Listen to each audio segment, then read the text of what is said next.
2024. This meeting is being webcast with the exception of any business that Council resolved to exclude the press and public because of likely disclosure of exempt information as defined by the Local Government Act 1972. This meeting is being held as a hybrid meeting with members attending in person at the Council Chamber, County Hall, Ruthin, or also remotely via video conference. Those attending remotely are kindly asked to mute their microphones unless they are called upon to speak. Members are also asked to have their video switched on throughout the meeting unless I specifically request you to turn your video off to improve the quality of the audio link when you are speaking. You will be expected to restart your video once you have finished speaking. Please also refrain from using the chat facility as messages sent to all are visible on the webcast. To aid transparency, all meetings business must be conducted through the chair. Thank you. Okay, now we'll go to apologies. Chair, we've received one apology from Councillor Jeanette Chamberlain-Jones. Thank you. And no declarations of interest, please, Gary. Diolch, Mr Cadeirydd, and I need to on a Gymraeg. Thank you, Mr Chairman. We'll do this in Welsh. Members will be aware of the requirement in the Council's Code of Conduct to declare any personal or prejudicial interest in respect of any business to be considered at today's meeting. Such interest should be declared now or as soon as the Council affected becomes aware that they have a personal or a prejudicial interest in today's business. All members declaring an interest are required to state clearly what the interest is and to advise whether it is a personal interest or a personal and prejudicial interest as defined in the Code of Conduct. Any member declaring a prejudicial interest is required to leave the meeting during the discussion, can take no part in the proceedings. Members with a personal interest only may take part in the debate and any vote. If a personal and prejudicial interest is declared today that has not previously been disclosed and recorded, the councillor concerned will be required to complete and sign a declaration of interest form, which is available from the committee support staff here today or online. Thank you, Gary. Have we got any members' interest? Mervyn, Parry, had your hand up? Chair and members, as we get ready for Agenda 3 today, the vote of no confidence against the Leader and Cabinet, I encourage all members to think carefully about what their vote might mean. Our democracy relies on transparency. We've not started this, Mervyn. Mervyn, we've not started yet. Sorry, I can't let you carry on yet. That's not part of my speech. Thank you.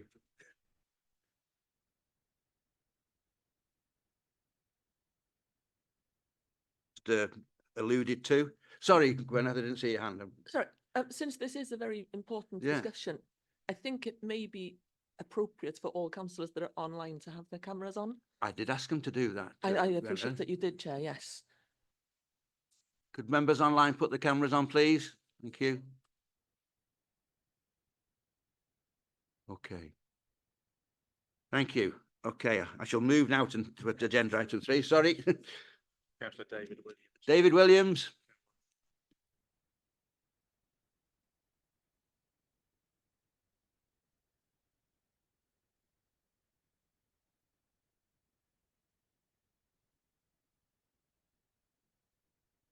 I'm not getting anywhere, Gwen, so we'll have to cut him off or assume he's not there. David, if you don't come on with the next 3, there we are. Thank you. Okay, right. Now I shall move to agenda item 3. Notice of motion. And can I ask you, Hilditch Roberts, to do that, please? Thank you, Chair Boridar. The motion is before you, as set out in the papers. So I'd like to propose this motion going forward, please. Thank you. Do we have a seconder? Okay, right. We shall move along now to the group leaders to speak in the following order. And as the mover of the motion, I'll ask Hugh again now to expand on the motion. Thank you, Hugh. Thank you, Chair. Members, this motion, I want to make it very clear that this is not a personal motion from the independent group. It has probably been one of the most difficult decisions as a group we've made, bringing this to this arena. No matter what party would have been at the table, this in this state of time, we would have brought this motion forward. So I want to make that very clear. And there's nothing political in this, other than we genuinely want to raise the concerns of our residents in our communities. We put residents first, not politics. And what we feel is that the role of the Cabinet is to put the whole of Denbighshire first, not just their patch. And I think that's very important in this debate. When I hear a colleague of mine say they've spoken to a Cabinet member, says everything's okay in my patch, so we should be okay. It's not just about your patch, it's the whole 96,000 people in Denbighshire that we're concerned about. Every single one of us in this room has had complaints from residents, especially over the last 14, 15 weeks. Some very emotional complaints, some really difficult complaints. We've seen vulnerable people struggle in a time of need. There's someone singing in the Eddie Shard. Tactical interruption. As a group, we have never been scared of change or a change of culture. But we have to embrace it if it's for the better. And what we have to address in this room today, I don't want this debate to be one of mudslinging. I don't want it to be one of politics. And I don't want it to be one of a blame game. I've heard Westminster, I've heard Cardiff's fault. What we're debating today is the performance of our council. And that is the focus of this debate. I preempt that the defence of the bins will be, the concept was brought in the last administration. Yes, it was, factually. In the minutes, you'll see that I actually said I was disappointed that it was only the 8 Cabinet members in the room and no other county councillors attended the debate, because I said it was the most important change in Denbighshire that would happen. I think that was in 2021, and that's in the minutes. But we need to be clear, there's a difference between a concept and the implementation of. And what we've seen with the bins is the implementation of, which has not worked. And I want to give an example is, when I was lead member of education, I took on 5 projects which were concept in the previous cabinet, and I had to implement in my cabinet. That was the building of Rose Street, Penbarras, Llanfair, Christ the Word, and others. I took that mantle and delivered it on budget, on time. And that was my responsibility. I took the baton off Errol Williams at that time. I said 2.5 years ago in May, when I stood before you presenting my presentation as leader, that my concern was that we become an officer-led authority. And my feeling is now we are at a point. We are totally officer-led. And what really tipped it for me was the last briefing on the waste, where members had a load of questions and the lead member never answered a single one. And that was disappointing, because it's your subject, you should know it, and you should be able to answer it and to defend those questions.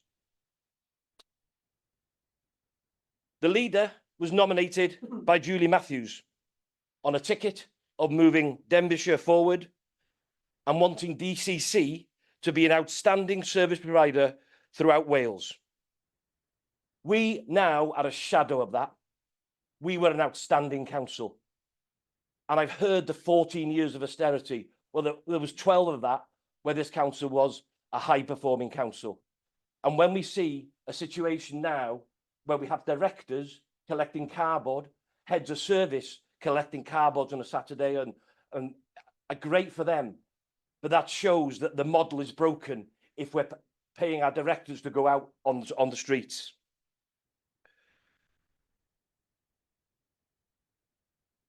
Jason also stood on climate change at the heart of all the decisions, is what Jason said.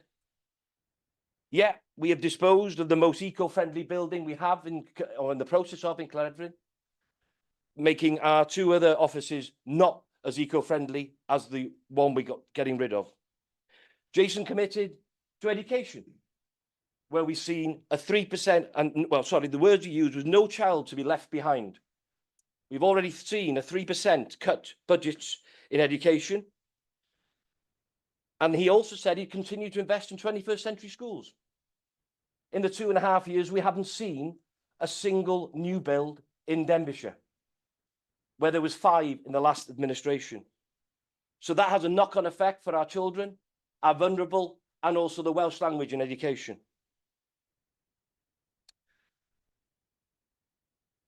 I think Jason also mentioned that the Welsh language was important. Promote the Welsh language, I think you said, Jason. Well, we've got less speakers now and less speakers in the authority on the Welsh language. So that has dropped. Also because there's been no investment in new schools in the 21st century programme. And I think you're probably all sitting here saying, well, that's Hilditch giving his view. He's narrow-minded. He's just, playing games. Well, let me give you the only benchmark that I can share with you that is our stakeholders and how they view us. And this was in the last report to Council in June, where, if I may refer, the percentage of stakeholders agree that Denbighshire has a prosperous economy that provides access to the right skills, jobs and income. The opinion, only 30% of stakeholders agree with that, and that's worse from 2022 to 23, which was 40%. So the perception is going backwards. The next benchmark was the percentage of stakeholders who agree that Denbighshire has the transport and road infrastructure to support thriving, cohesive and well-connected communities. That's 28% only believe in that, and that's got worse. The percentage of stakeholders who agree that the rich cultural heritage and natural assets of Denbighshire are being used to their full potential. That's only 49%, and that's getting worse. These are things that we should be benchmarking at the highest level, and that is not occurring. Jason also committed that poverty was very important, and and housing was very important. He wanted to grasp the nettle around housing, and I remember we had a debate about the previous administration delivery and what Jason's targets were. To date, only 33 council houses have been built in this administration, far stretching, not stretching the target as expected. My feeling, and the feeling of my group, is currently we are an authority being led, and we are managing the decline of this authority, not the ambition and not the growth that we've seen over previous years. We've seen the Shared Prosperity Fund be used to pluck holes in staffing budgets and not be used enough in the communities. We've seen some of you in this council chamber voted a budget with a 3 million deficit, which is unheard of and unprecedented before in my time as 12 years as a councillor. We take the Queen's Market, which is empty. It's cost money, it's cost millions. We were unable to get a provider to deliver in there, even though Denbighshire Leisure was an option, which even the director of Denbighshire Leisure voted against it at the time. Why were we not supporting local providers rather going outside of our county at this time? And we are left with that empty, with nobody running it. And we know the experience Denbighshire Leisure have, how they've transformed Prestatyn and Rhyl as an offering in that time. I think that was naive not to take that option. I'm going to touch on libraries because it means so much to everyone in the communities. And that has been a massive hit to everyone. And I think it's had a massive economic knock-on on the footfall of our towns. And I think that is a true reflection. The toilets, like the libraries, was dropped on us without any metrics. We never had the science behind at the time when it was announced. In fact, the libraries was announced to the press before it was to members. Communication is key to all members to be inclusive. And you might remember that I referred to that when I sat in front of you. We have a planning system delay that is holding back the economic growth of Denbighshire, which is really concerning considering when we've had ambition board money for Denbighshire for the North Wales Hospital, yet there's a planning backlog that does not enable that development to move forward quickly. We have a levelling up at risk because our planning is weeks and weeks and weeks behind. I have had emails of businesses who are trying to invest in Ruthin or the surrounding areas because they can't get planning fast enough. Is a concern that they might pull out of Denbighshire. The message needs to be we want businesses to grow and prosper in Denbighshire, not outside of our county.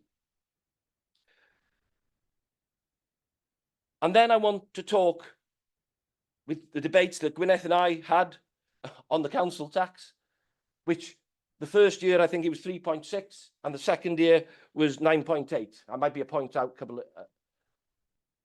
But that is not a good message to our residents, because what we're facing with this recycling, we're going to be looking at an even bigger council tax again. And I think none of us came in to represent our residents to grow council tax.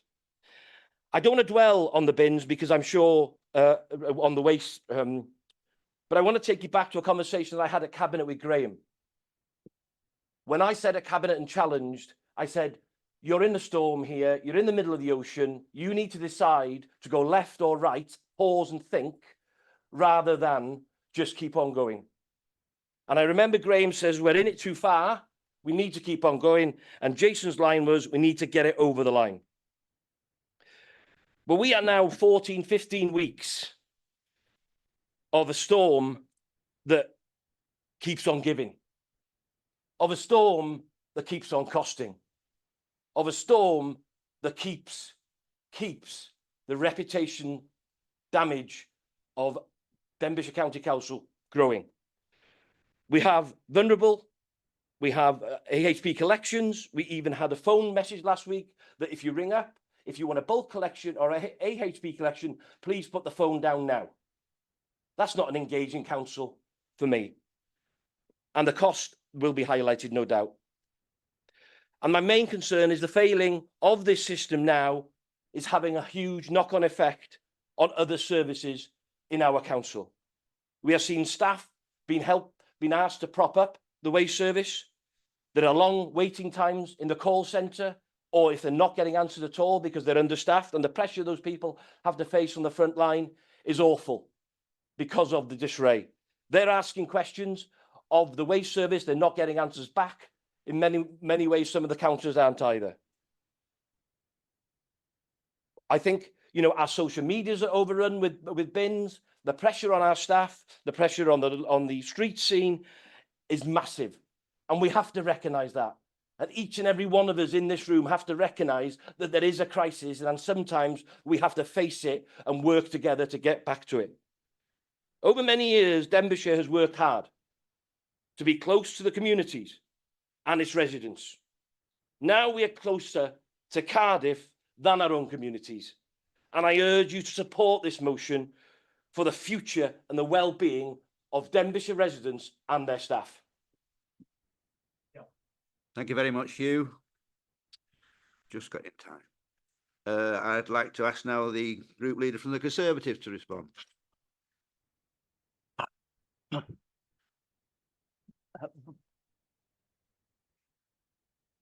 Borodar, good morning, everybody. I'll try not to repeat too much of what Councillor Hilditch has just said, but I would make the point that after 2 years in office, this present administration have little to be proud of.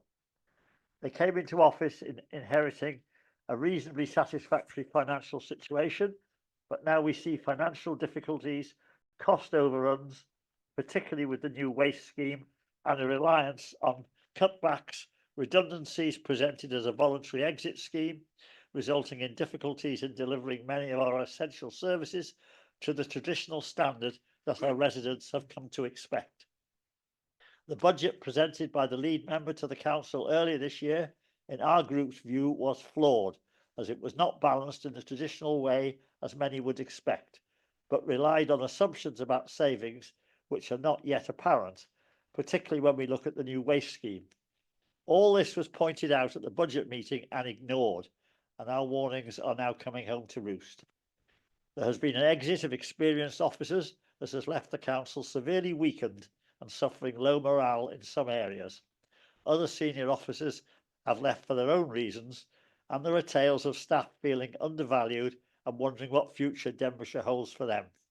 The public perception and reputation of Denbighshire has never been so low, and I'm not proud of that, and there seems little political will to talk things up. Efforts to regenerate the very important tourist industry seem to have completely stalled. But again, where is the political will to drive things up? The only answers seem to be to cut our much loved library services, consult on withdrawing from providing public toilets, on which so many of our population depend, and it is significant that a large public meeting which was held in Llangollen recently, I am told, was not deemed worthy of attendance by a cabinet member to support the case for withdrawal. In the face of all this and more, all our cabinet seem able to do is to point at expensive green policies, and when you point this out to the public, a large body of them just laugh, point to uncut grass verges and overgrown areas, and in a county which already enjoys huge natural green areas of woodland and open spaces. Our cabinet just seemed to unable to grasp where residents' priorities lie. All this is and more evidences the apparent lack of concern the leader and the cabinet have for the residents who elected them. The press and social media reflect this with comments which I've seen to include inexperience, incompetent, uncaring. Their words, not mine, but it all reflects disillusionment with the ruling administration. When members raise concerns, the answer is often to attack them, and these are the reasons why the Conservative group will support this motion of no confidence. There is another way. Things can be turned around, but to do so, a lot of new thinking is needed.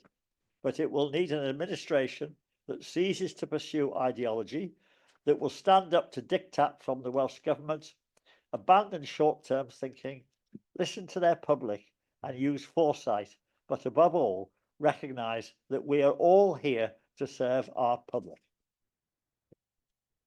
Thank you, Hugh. Okay, Martin from the Greens, please. Thanks, Chair. As a council, we decided on having a thorough inquiry into the rollout of the new recycling system. But 4 independent group members forced a vote in the scrutiny chairs and vice chairs group to make this an independent inquiry, which was against the advice of officers who said it would cost a fortune and that we did not yet have a scope for the inquiry. And now, before any inquiry has taken place, before we even have a scope for that inquiry, the independent group, supported by the Conservative group, have predetermined the outcome of any inquiry and decided a vote of no confidence is warranted. If this is just predisposition, we shouldn't be jumping to a vote of no confidence. And we simply shouldn't be predetermined. We should be designing our own thorough inquiry into the rollout of this new service and acting on it after we have all the answers and information. Why are we having a vote of no confidence now? Is the timing more to suit political agendas and the upcoming by-election? Is the recent press article that made every effort to reflect the full spectrum of only the Conservative members' views just a coincidence?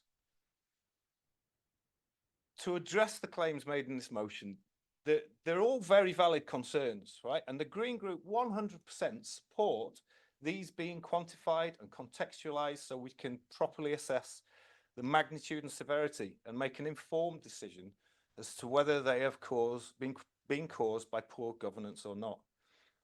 It does appear that the amount set aside in the project plan for contingency has been exceeded, but the claims of impacts to frontline services and immense financial implications seem overblown and not well informed.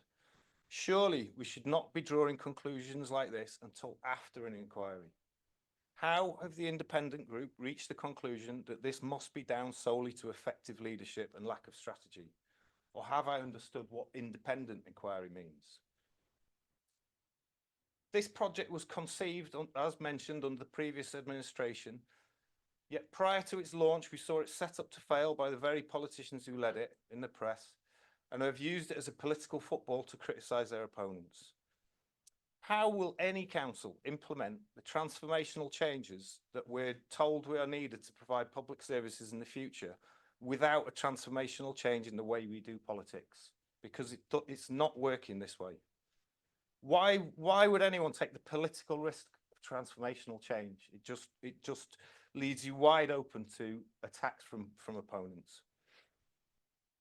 One would have hoped that if there was any project that we could all get behind to get the public on board and make it a success, it would be one that had been conceived and progressed under one administration and adopted by the next, had the potential to save money in the long run, create local jobs and raise our recycling rates to world-leading levels. We should have all been behind this from the start, from before it rolled out and throughout its rollout, and made it a success.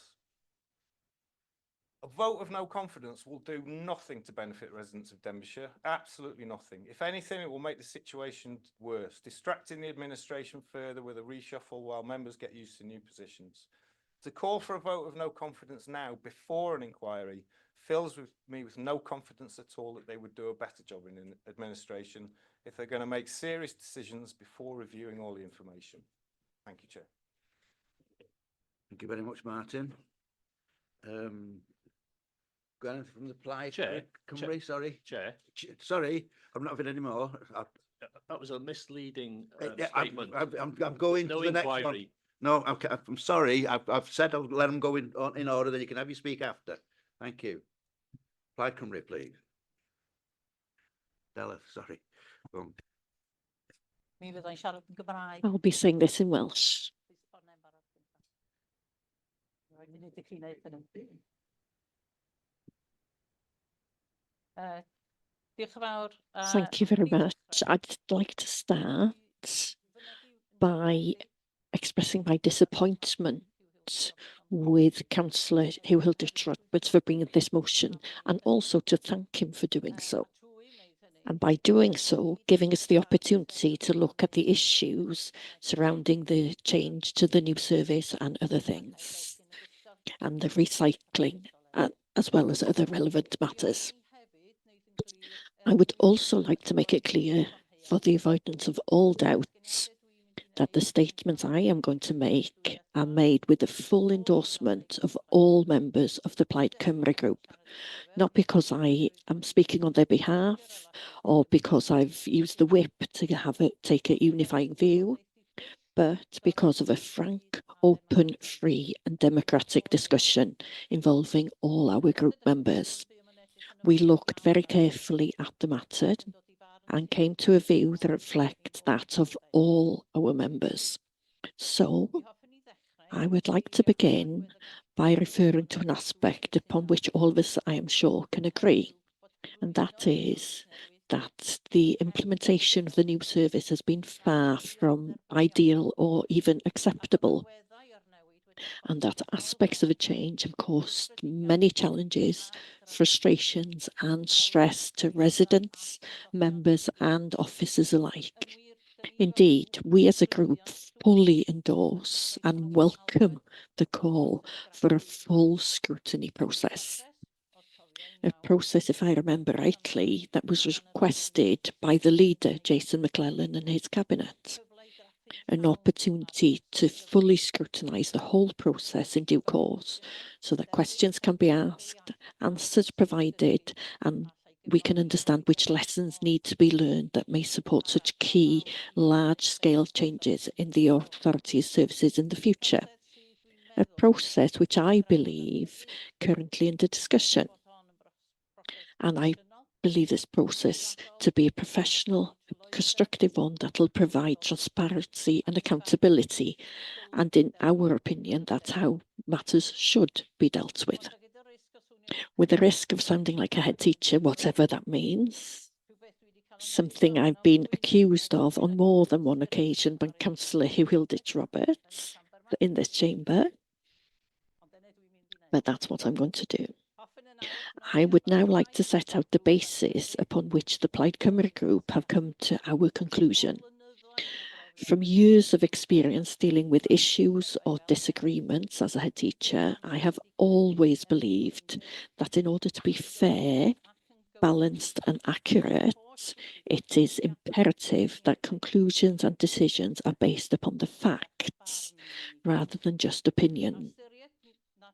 And considering that the scrutiny process requesters have not been allowed to progress before this motion was put forward, and I agree with Councillor Martin Hogg on that point, we have taken time to look at the facts that we do possess.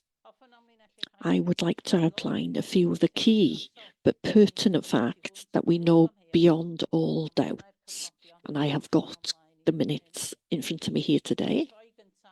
I turn first of all to the waste service and recycling service, and I will be going through some of the main facts that I know. It's a fact that on the 25th of October 2018, that the previous leader and his administration at the time, under the leadership of Councillor Brian Jones, lead member, resolved to undertake a fundamental change in the waste and recycling service for the benefit of the environmental and climate change agenda. And they also refer to the point of around £807,000 saving for the revenue service. A resolution that was much welcomed and approved by all members of the Cabinet. That's a fact. 18th of December 2018, the same Cabinet considered a modelling exercise carried out to identify the best new operating model for the new service. By now, it was a predicted revenue saving of between 500,000 and 750,000 due to pressures and changing circumstances. Fact. Also in December 2018, the Cabinet discussed, endorsed and signed off a revised household waste policy designed to support the implementation and regulation of the proposed service. That's another fact for you. As part of this discussion, Councillor Brian Jones noted, and I quote, that around 50,000 service cost savings and 20 new jobs would be created. So there was an understanding about the personnel. Fact. Also noted in the minutes of the same meeting a reference to a new service design outlining the new model of delivery approved by the Cabinet at this point. Would this not have required a thorough monitoring of the implementation requirements, such as the vehicles, the personnel requirements, the rounds and time and motion measures?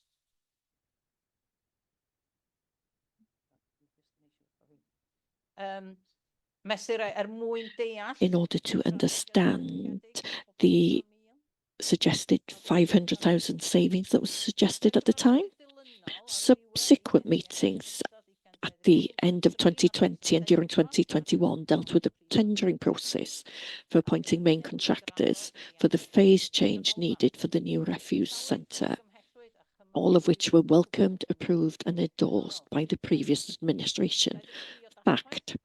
23rd of November 2021, the tender process for the procurement of the vehicle fleet was discussed and approved and agreed by the previous administration. A decision made with some urgency to get the tender in by the deadline of December 20th of December 2021. Fact. Was this decision rushed? What process was taken at that point to decide upon the appropriate number, size and type of vehicles that would be needed to ensure an efficient service for the whole of Denbighshire? I would have expected that it would be necessary to understand the collection rounds and conduct time and motion studies for the completion of those rounds, which would be a key information to understand the number, type and size of vehicles required. This was one of the key issues that caused the problems during the recent audit. Did the lead member at the time scrutinise the detail of these requirements before recommending the tendering and procurement documents? Finally, on the 12th of April 2022, when a final revised business case was presented and approved by the Cabinet at one of their last meetings as an administration, and that was a no going back agreement and one that they were proud of. Fact. So this wasn't a concept, this was something that was signed off and put forward as a no going back agreement. So now to turn to the current leader and the current cabinet, it's right to say that the current administration took on the policies and the strategic direction and the service plans that had been provided and approved by the previous cabinet in good faith, vehicles, number of new jobs, etc. Fact. A plan that was welcomed by all members of the past administration under the leadership of Councillor Hugh Evans. A plan that Councillors Hugh Hilditch Roberts, Bobby Feeling and Brian Jones were proud of and praised at the time with regards to how it contributes substantially to the necessary environmental and climate change agenda. The same members who are now trying to go against their own decisions and distance themselves from all responsibility when challenges have arisen. I do not consider that to be good leadership. It is not for the current administration to go through the minutiae of the previous administration signed off plans after a point of no return with the tendering and procurement already being completed.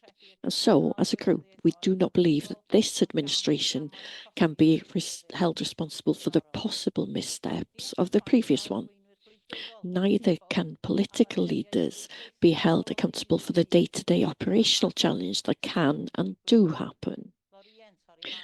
Lorries breaking down, staff absences, technology in the cabs that didn't work as expected before they even became problems. We've heard all of that in our briefings during this time. Had all that contributed towards this? All of them together, and the wrong size vehicles in some areas, especially for the rural rounds, the challenges with the rounds, which I suspect has been one of the major failures experienced during the rollout of this key service change. We believe that these facts highlight the complexity of designing, implementing and delivering such a major service change for 42,000 homes across the authority.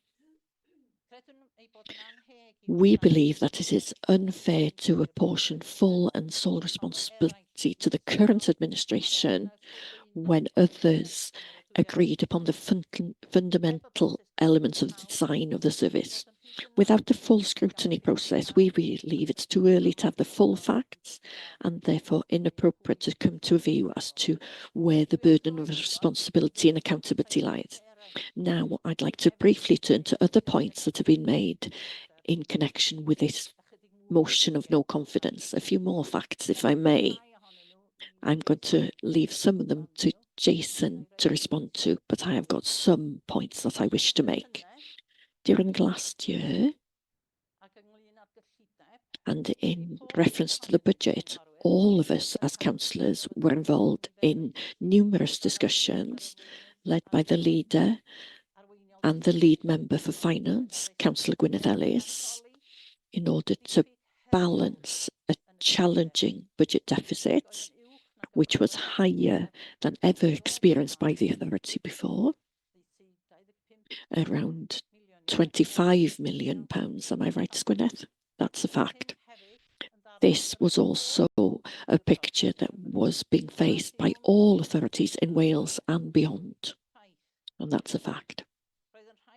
Difficult decisions had to be taken in order to balance our books and avoid the risk of bankruptcy. Fact.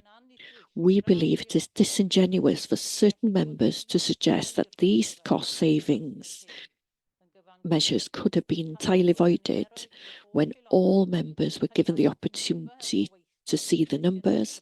Several workshops and briefings were held, with numerous comprehensive opportunities for backbench members to offer other credible, achievable solutions. But we didn't get those solutions, except perhaps the existence of a magic money tree, which it appears that some members have hiding away in their back garden. In respect to the unfortunate and unwelcome reduction in library hours, it is factually incorrect to say that the public consultation was ignored, as the lead member, Councillor Emma Swyn, challenged officers robustly, and in so doing, the reduction in hours was lowered from the proposed 50% to 40%, and at no time was closing the libraries ever on the agenda. They also set up a library task group to look at how the service can be transformed in a creative way in the future. This is how to deal with challenging situations and circumstances, not burying your head in the sand and attempting to distance yourself from responsibility during periods of challenge and adversity, as some have sought to do. That does not constitute good leadership.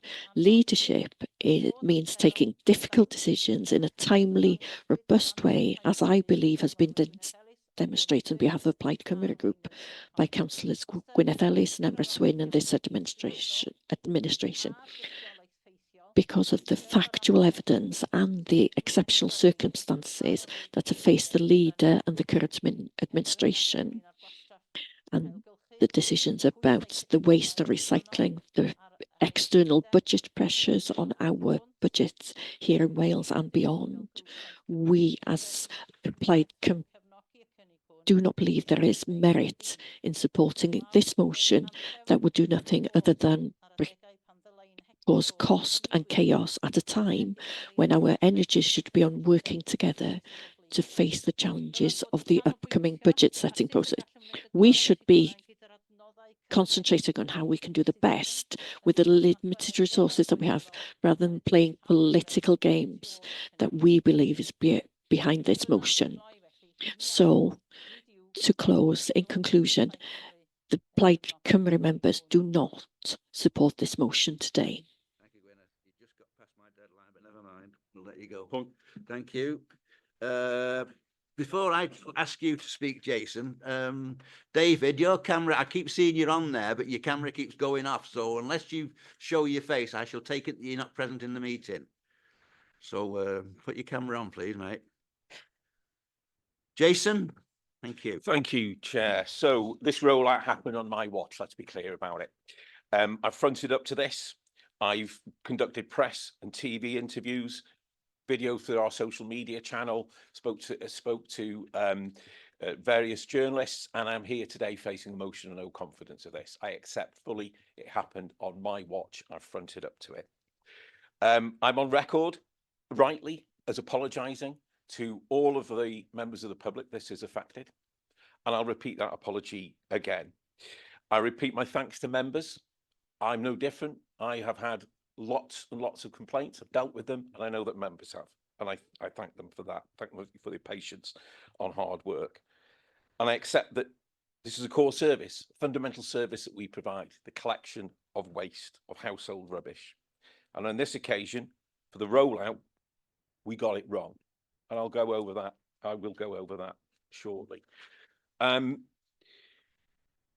talked to the chairs and vice chairs group, and as been mentioned by Martin, I've tasked them with undertaking a full report and a full investigation as to the processes. I believe that there'll be another meeting this week following some ambiguity about the decision that was made by that group in July. And they will shortly be presenting the processes to do a full investigation.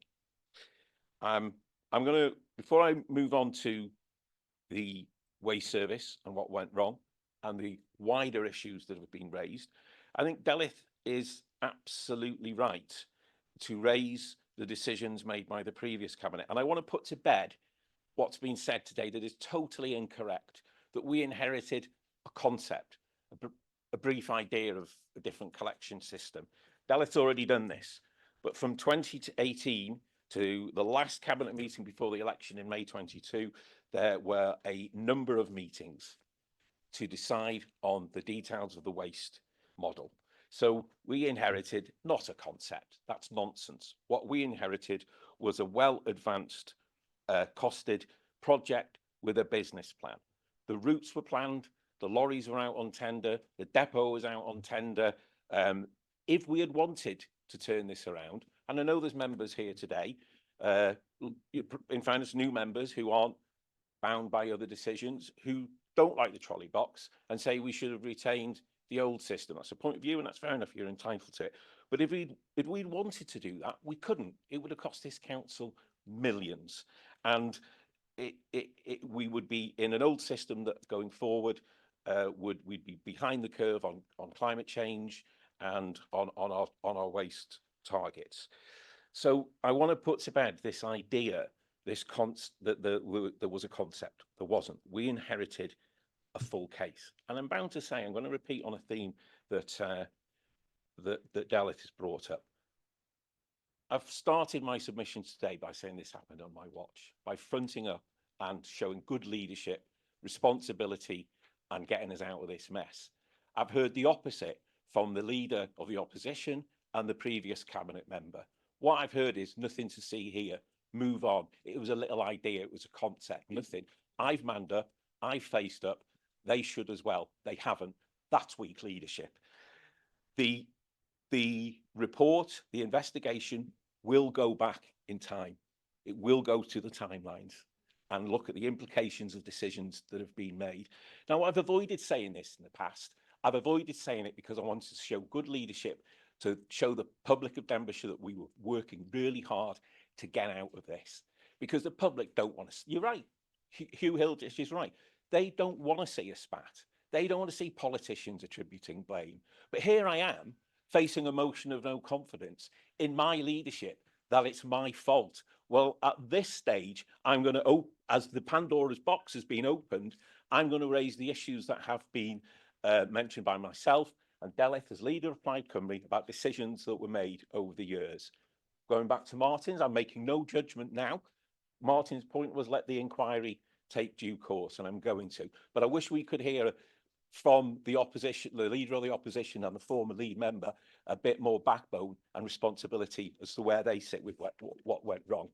Okay, what went wrong? Well, clearly there are issues in the way the new service was designed. The routes, I've mentioned the routes, certain assumptions were made, forecasts were made, the number of properties that can be collected an hour, the amount of recycling presented, the capacity of the vehicles. These are all technical things, okay? Technical things, operational matters.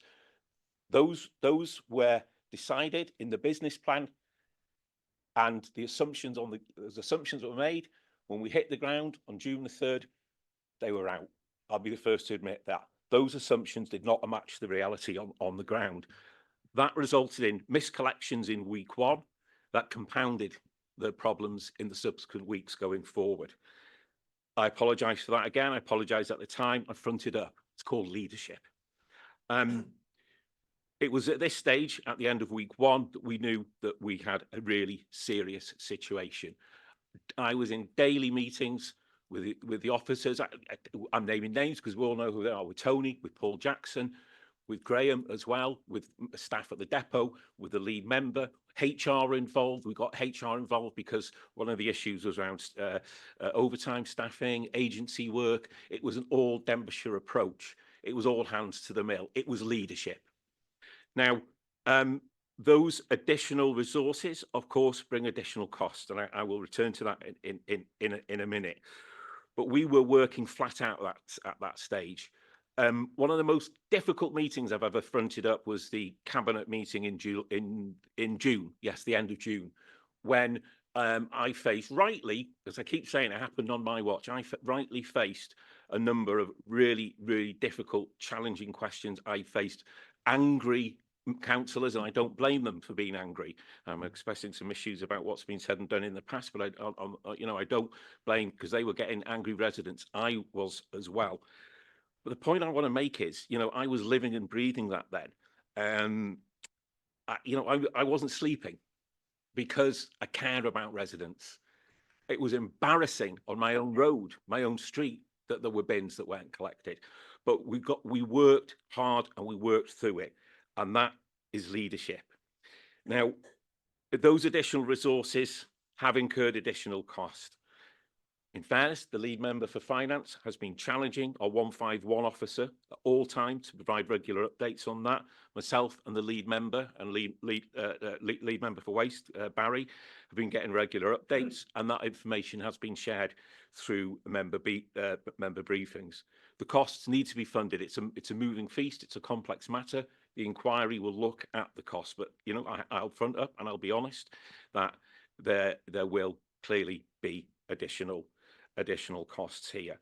Let me say this as well: throughout that period, when matters were at their worst, I was challenging. Myself and Barry were challenging the officers.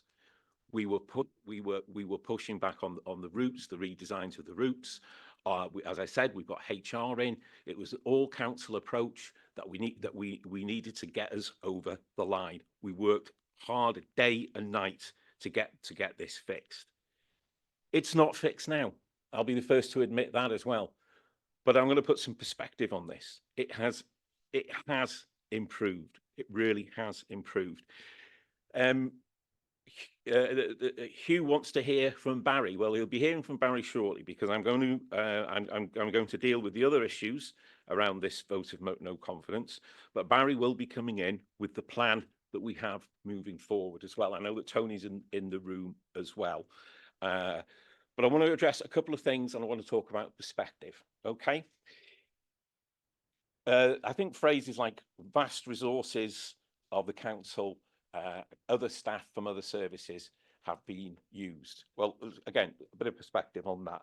In the 8-week period covering July to the end of August, in any given week, there was between 0 and 8 staff from other services working in any 1 week in the waste service. It was hardly ever 8, and the average number of volunteers would have been 3 per day. That's from a pool of thousands of staff, and we didn't pull any frontline staff, of course, because of course that's the right thing to do. Martin's touched on something else I'm going to say as well. Barry's going to outline a way forward.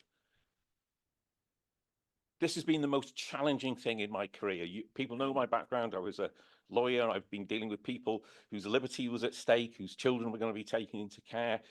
This is by far the most stressful thing I've had to deal with. I'm the leader, and it comes with the territory. And I've shown leadership, and we've made some difficult decisions, and we've moved forward. I've not heard in the last 15 weeks, I think that was the quote, I've not heard once, well, you should have done this. Former member, well, you know, I think this should have happened. There's no plan. I've heard nothing from any of the other groups about how they would have done this differently.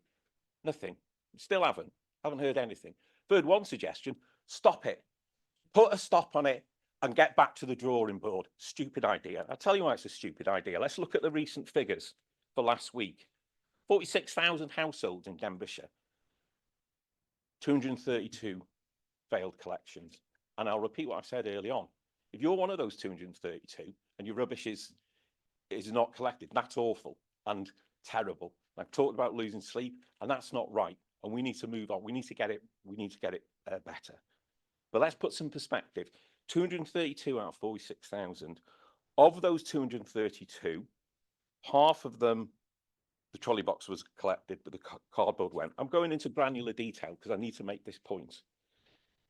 So that's 99.94% were collected. Of the 232, all but 28 were collected the next day. The remaining 28 were collected over the weekend.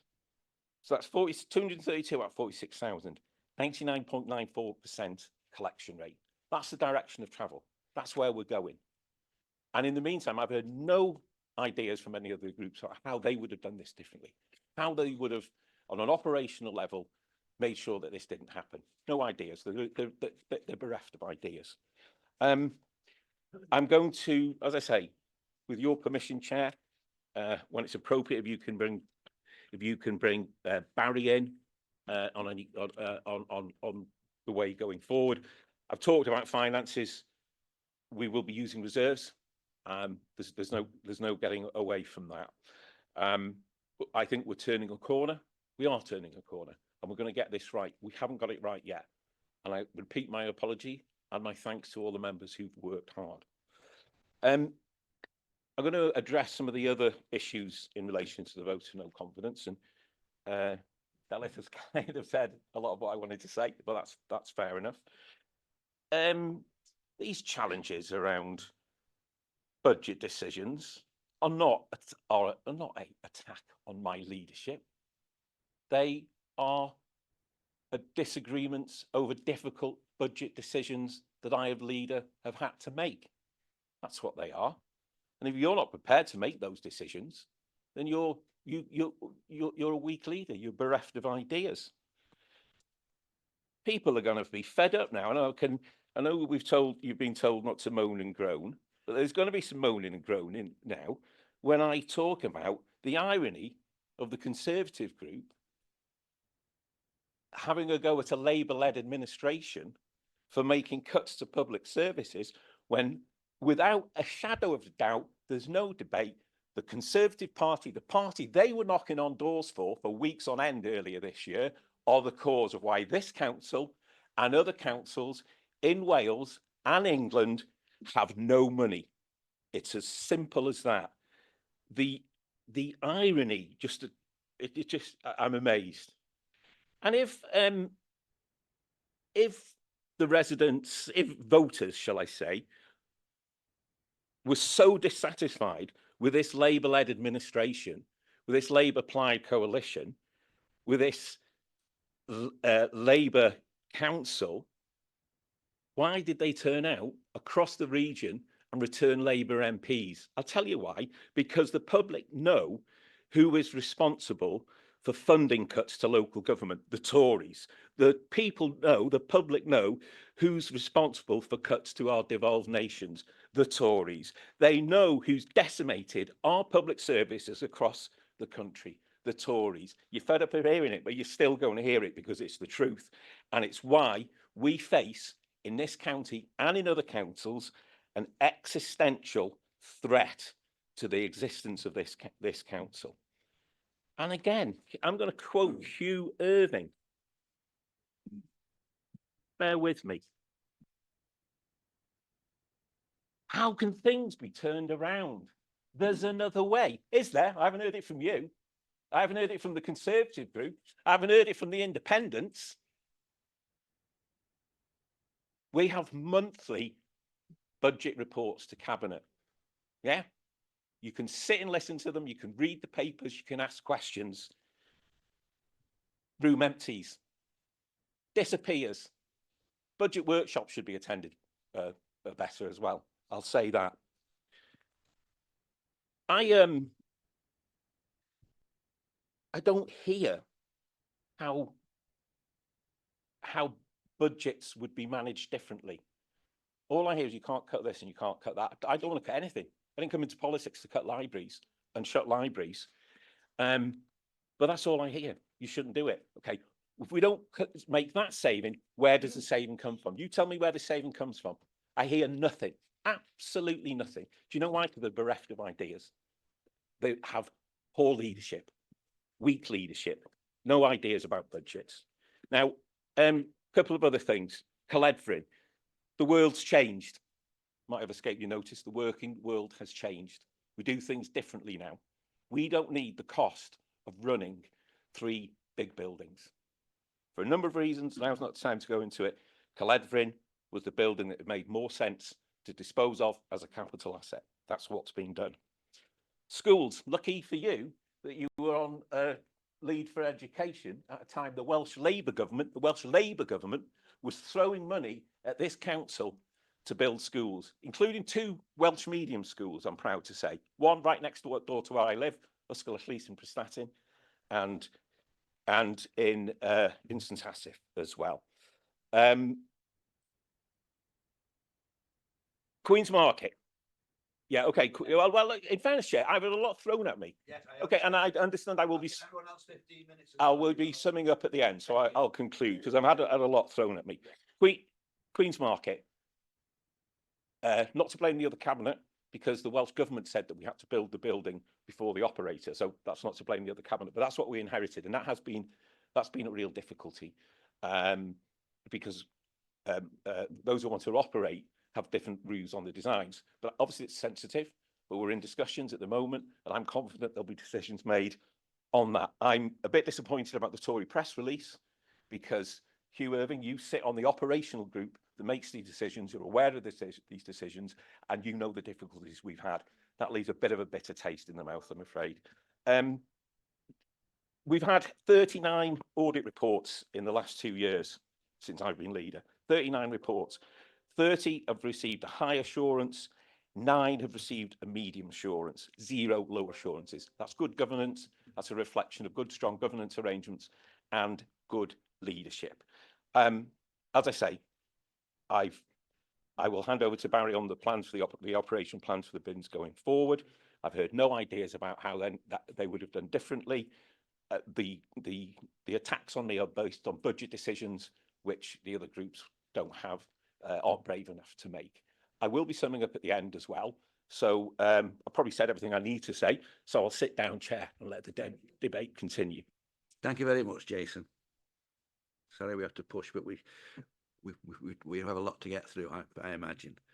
I've had a hand up from Brian Jones, which I'll take first, because all the leaders have spoken now, so I will own it to the floor. Yeah. And I've got a hand up from Brian Jones, and then I'll go to Barry. Thank you, Chair. If you want to go to the lead member first, and then, because I might have to perhaps do some defending when the lead members spoke, Chair. So I would recommend let you go to Brian. He wants you first. Who does? The lead member the lead member wants me first. Okay, then I'll try and be as brief as possible. Hopefully, my voice is coming through. Okay, Chair. Yes. Yeah. You can hear me, all right, Chair? We can. You can. Good. Right. I'll just touch on briefly then the comment from the Plaid lead member, and she did talk about facts, and she is correct in the fact that 2018, Brian Jones, born and bred in Sunnyrill, was the lead member for Waste in 2018, and Brian Jones, the lead member for Waste at the time, sat in a cabinet briefing, and a young guy called Tony Ward came in, and he presented us with about 5 options, if I can remember, about this wonderful trolley box system. And we sat there as a cabinet, as the then cabinet, and the comment I remember from that day, and Councillor Hugh Hilditch-Roberts will probably bear me out, and the comment was, over our dead bodies, were we going to use the blue, we were going to get rid of our beloved blue bin. And Mr. Ward went away, and then he came back with more RAP information at a meeting shortly after. So from the off, the blue bin was always dear to our hearts, and it's still dear to my heart today. So we went through the process, and the concepts were developed, and a lot of things happened. And again, the leader replied, as quoted meetings and quotes from meetings. And in the early days, I looked at it, scrutinised it. Certainly the point on the rounds and the size of the vehicles, there was lots of conversations about that in the early stages and how that might work, and rural areas, what problems would we get in rural areas, what problems would we have in HMSOs in places like West Rill, and those things were discussed, but it was so far out from when the system would actually go live that it didn't get into massive detail, but it was important, and it was discussed. And we had our dear friends from RAP who were there as the experts, and Mr. Ward, Mr. Tony Ward, the current corporate director, he certainly knows my views about RAP from those days, without getting too critical. And so along we plodded, and then whether any of the officers can remember this, but the last cabinet meeting in the last council, the cabinet brief, April 2022, I sat in the cabinet brief. Hilditch Roberts will remember this, Councillor Hilditch Roberts, and I said to the Tony Wards and the Graham Boses of this world, if I was a career politician, I wouldn't be supporting this anymore because it was going down the wrong track. It wasn't the right thing to do. And the worst thing about the whole of this trolley box startup and moving it along the tracks, the worst thing about it was, and this is truth, and it is facts, and if people want to put in freedom of information, so they can find it out that it's right. And I have kept quiet up to now, and I've kept my decorum about being the previous lead member. But the fact of the matter on this trolley box system is that Denbighshire County Council were blackmailed by the Welsh Government to go down this track because they began in 2018 to withdraw funding from Denbighshire County Council to run the waste service. And they did that by cutting what a lot of people won't know, residents and voters, the revenue support grant. They started to cut the revenue support grant that was given to us to run the waste service, and that was the. I feel I might have to stop you, mate, because I think. Well, I'll just finish, yeah. I'll just finish then, and then I've mentioned the last cabinet brief, the last cabinet meeting, April 2022. If somebody wants to trawl that out and go through it, I sat in that meeting, and we had to tick off another couple of £1 million towards this trolley box, which I wasn't happy about. And the biggest criticism that day, the councillor was shouting down the wires to me in the chamber off his computer, was none other than the current lead member, Barry Mellor, and he said words to the effect of, this is totally out of control. He was the chair of corporate governance at the time. He said, I'm taking this to corporate governance and we're not having this. It's run up to 20 million. What are you doing? And actually, I did quote something like, stop you, mate. Turn you off. well, I got lots more to say, Chair. I should be given the opportunity because I have took a lot of criticism in the last since June the 3rd. Yeah, and I've sat there quietly. I didn't go to the BBC when they wanted me to give an interview. I should be given the opportunity to finish what I'm saying. But anyway. Thank you. Brian, Barry, go on, let you have a go. I'll come in after everybody else has had a go, please. Yeah, thank you. Right. Yeah. Yeah, we're not having a go, we're having a debate, Barry.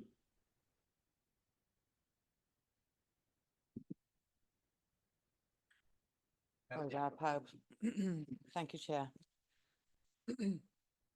For the last 15 weeks, chaos and confusion has reigned supreme over the new Denbighshire Waste and Recycling Collection Service.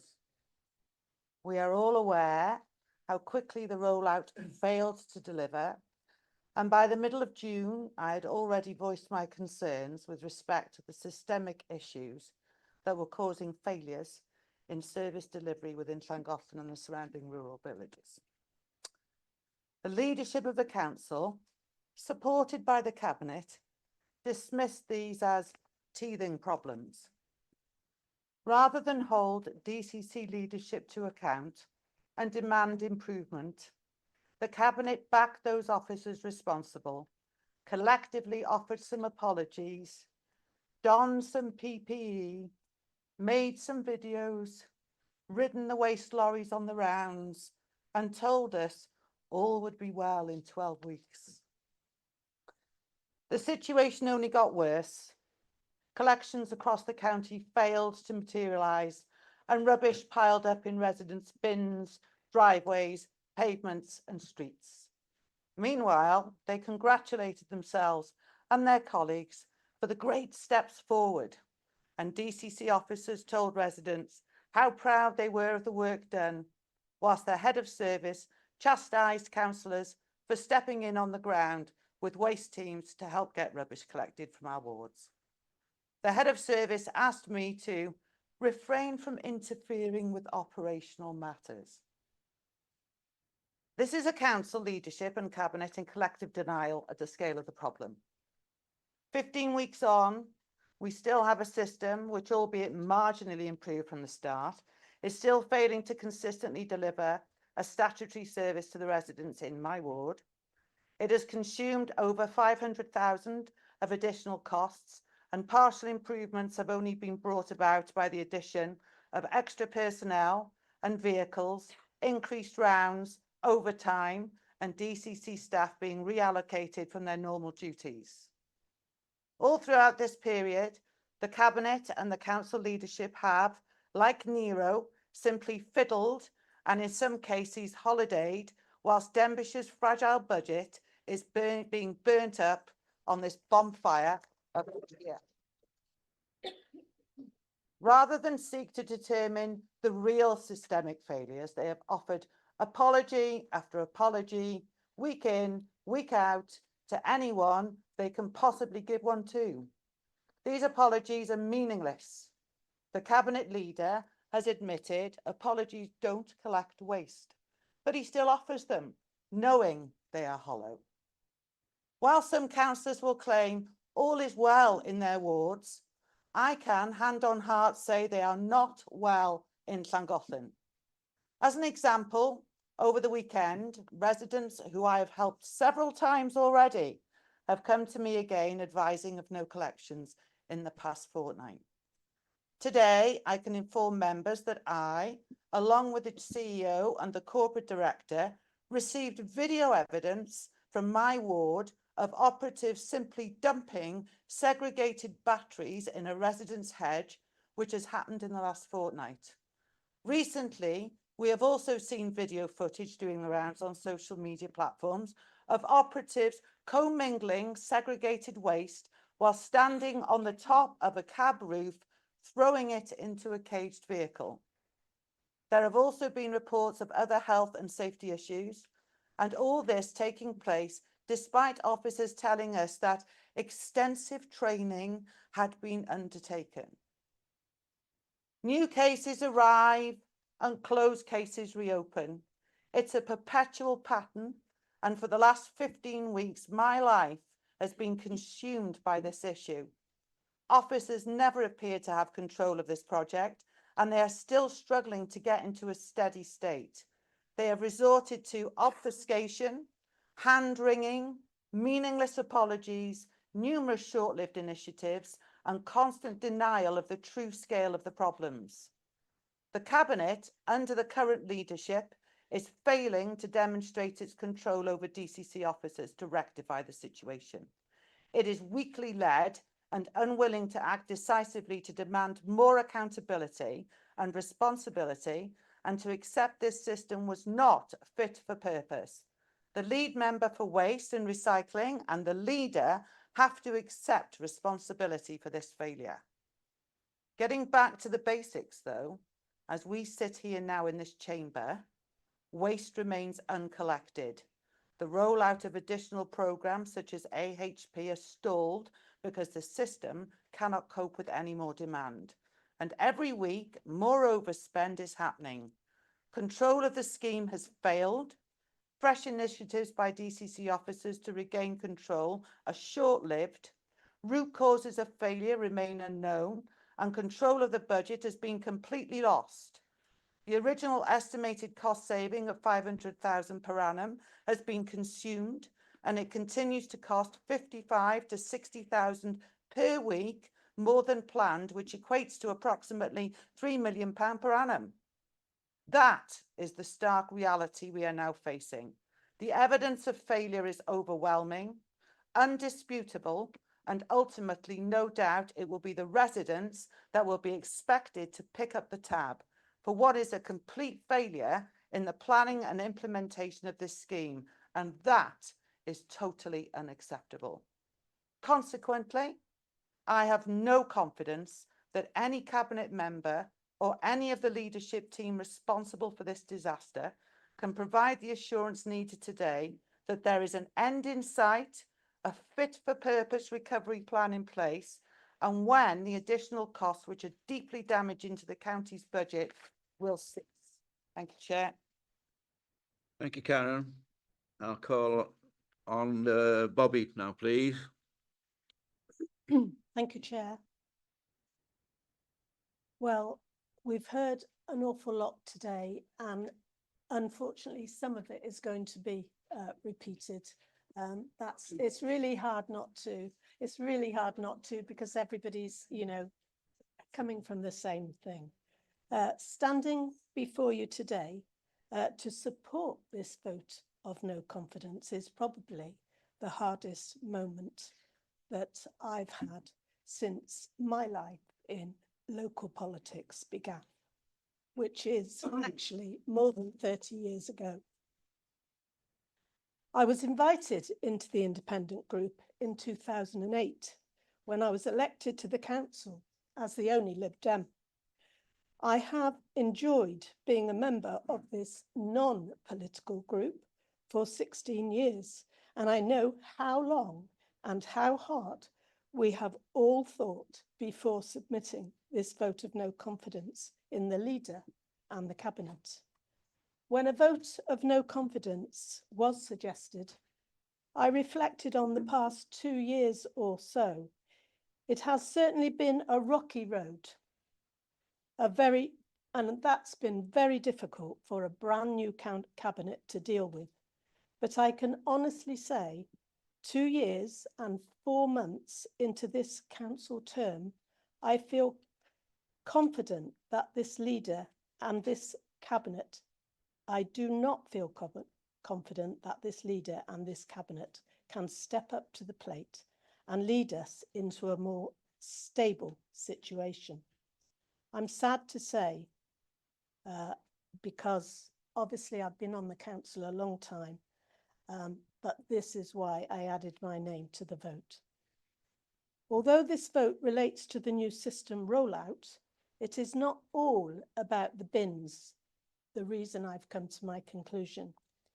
In the early months of this administration, despite intensive questioning from some members, this cabinet proposed that the council should vote for a council tax rise of 3.6%, the lowest or almost the lowest in Wales.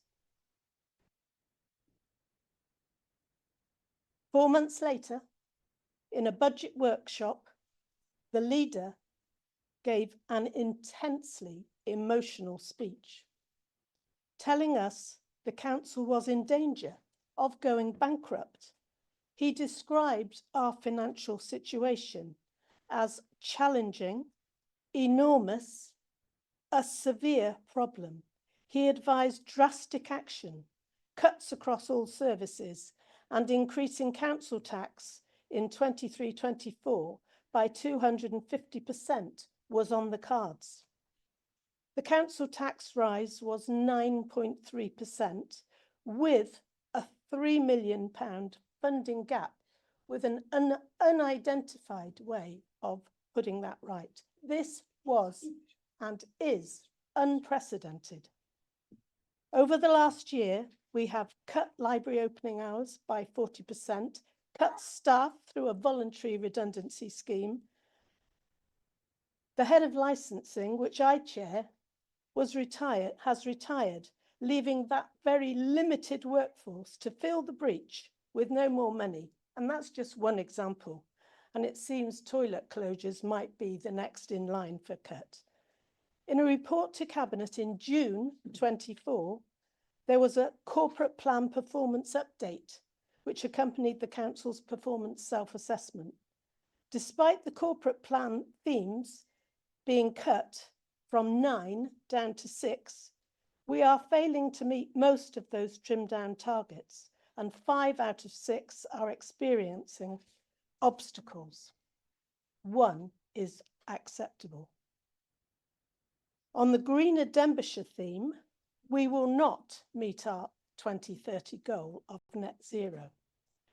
That report alludes to the key project for our green agenda being the introduction of the new recycling system to meet Welsh Government 70% target.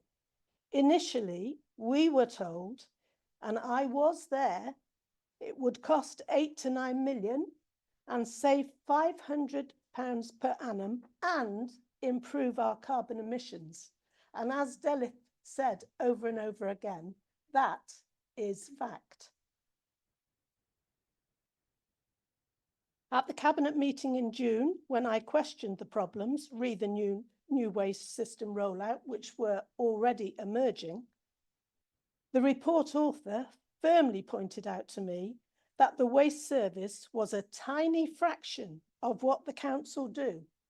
Well, that may well be, but it affects every single one of our residents.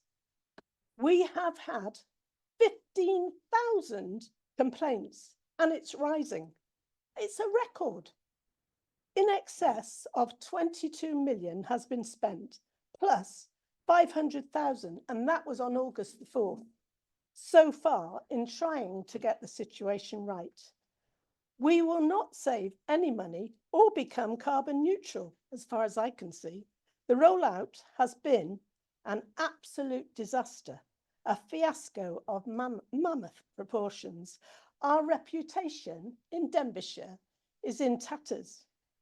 Yes, we have made progress since June the 4th, but only yesterday I had a call from a fiercely independent 89-year-old lady determined to stay in her own home.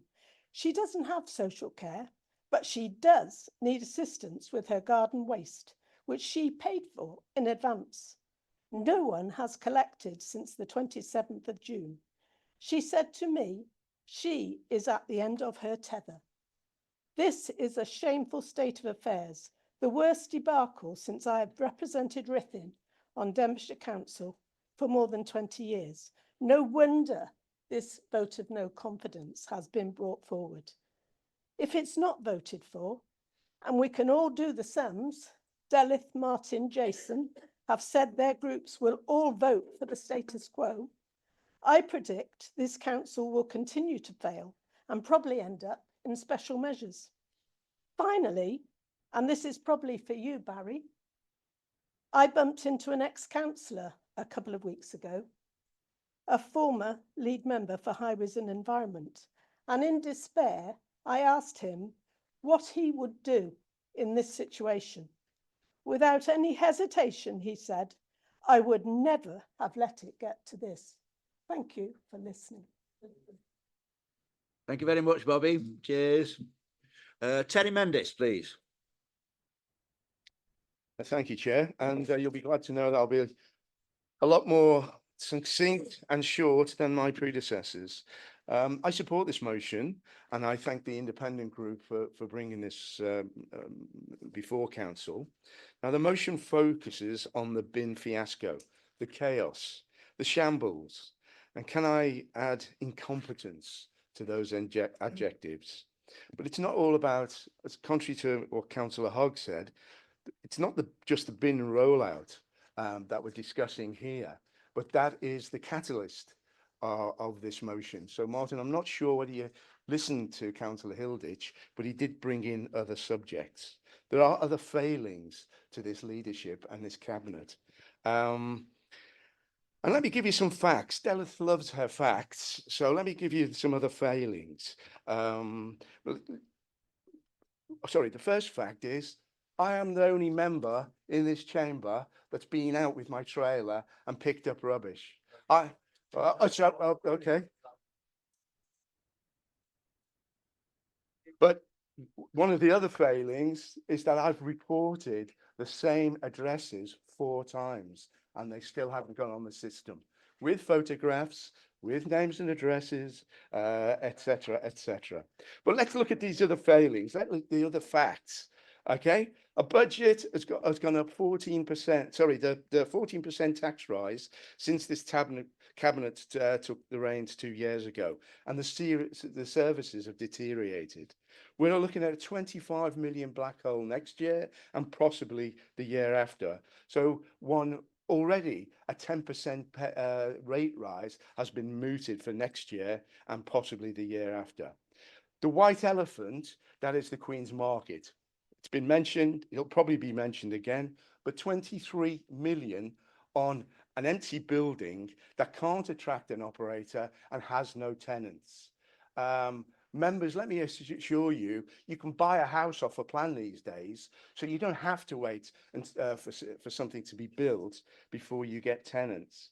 Libraries were closed. Sorry, I must partially closed. I know you don't like that. They were closed to save 300,000. Well, that's the first 6 weeks of this rollout. Okay, so at 50,000 extra per week. Public toilets has been mooted to be closed to save 300,000. Well, that's the second 6 weeks of this rollout. Planning breaches. Okay, there are 561 planning breaches in this county which are not being addressed, and the council is losing revenue by not collecting tax, and the cost of rectifying these breaches is soaring week on week, and I've been banging on about that for about 2 years. What also was alluded to by Councillor Hilditch, that there's about 150 planning applications in the backlog due to the IT failure. Members in this chamber were elected to represent their residents, to do the best for the community, and that should be reflected in the vote, not along party political lines. And I'd just like to finish. I told you I was going to be short. Let me remind the members that Einstein's definition of madness is doing the same thing and expecting a different result. We need change. Thank you, Terry. Hugh? Thank you, Chair. I will be brief. Just want to correct Martin Hogg as chair of the scrutiny panel. I put a proposal forward in the chairs and vice chair for an independent run scrutiny, not an inquiry. We do not have the power within Denbighshire. It's UK government and Welsh government can call an inquiry, so there is no inquiry. The terms of reference will be delivered to Gary Williams on the 16th of September, where Gary Williams is requested to go away and cost it out. That's what was agreed. Thank you. I remember that. Pauline Edwards?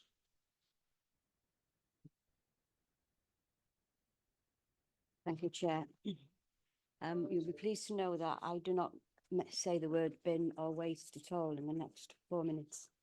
When I was elected to serve as county councillor for my ward in 2022, I was filled with hope and anticipation for the work that would be accomplished for the benefit of Denbighshire and the residents of my ward. With 48 enthusiastic councillors, I envisaged a collaboration and unity, all directed towards the common goal of enhancing our communities. Sadly, that vision didn't materialise. Upon the formation of the Cabinet, composed of 9 members, I anticipated leadership grounded in experience. However, what I was surprised to see was that 4 of these councillors were newly elected and another had only 6 months' previous experience. In stark contrast, my fellow independent members had a wealth of experience and knowledge, such as the former leader with a total of 15 years of experience, along with 3 other former Cabinet members. Yet that wealth of knowledge seemed irrelevant to the current Cabinet, who believed they could manage Denbighshire without tapping into the expertise surrounding them. From the very few months within the council, I felt an overwhelming sense of isolation from the Cabinet. It became increasingly evident that decisions were being made without the input of a broad spectrum of councillors, particularly those from other political parties and significantly from the independent group. This lack of inclusive decision-making has been both disheartening and, quite frankly, unacceptable. During a briefing last year, the Chief Executive described the governance structure as Cabinet-led. The implication was plain. Decisions were being made by the 9 Cabinet members, resulting in the marginalisation of the remaining 39 councillors. This is not just astonishing, but it was a wake-up call to the potential dangers of such a leadership model. I was particularly shocked and saddened last October we learnt the drastic reduction of library opening hours. This controversial decision was made without involving the majority of county councillors in the discussions. It was unthinkable that I, along with my colleagues, had no prior knowledge of this plan until it was revealed in the press, all the while having been discussed by the Cabinet for months. Regrettably, this was not an isolated incident, and we witnessed similar occurrences regarding the car parks and the closing of public toilets. My attempts to voice concerns during cabinet meetings were met with frustration. It was disheartening to hear the leaders shut down discussions prematurely, dismissing our input with phrases like, "the clock is ticking" and "time is moving on." It felt as if our perspectives were merely an inconvenience rather than valuable insights into our community's needs. At the Governance and Audit Committee meeting in January 2024, a request was made to stress test the Council's budget processes, particularly in light of recent financial challenges. This looked at lessons learned from 3 authorities in England who had been issued with Section 114 notices within the last 5 years.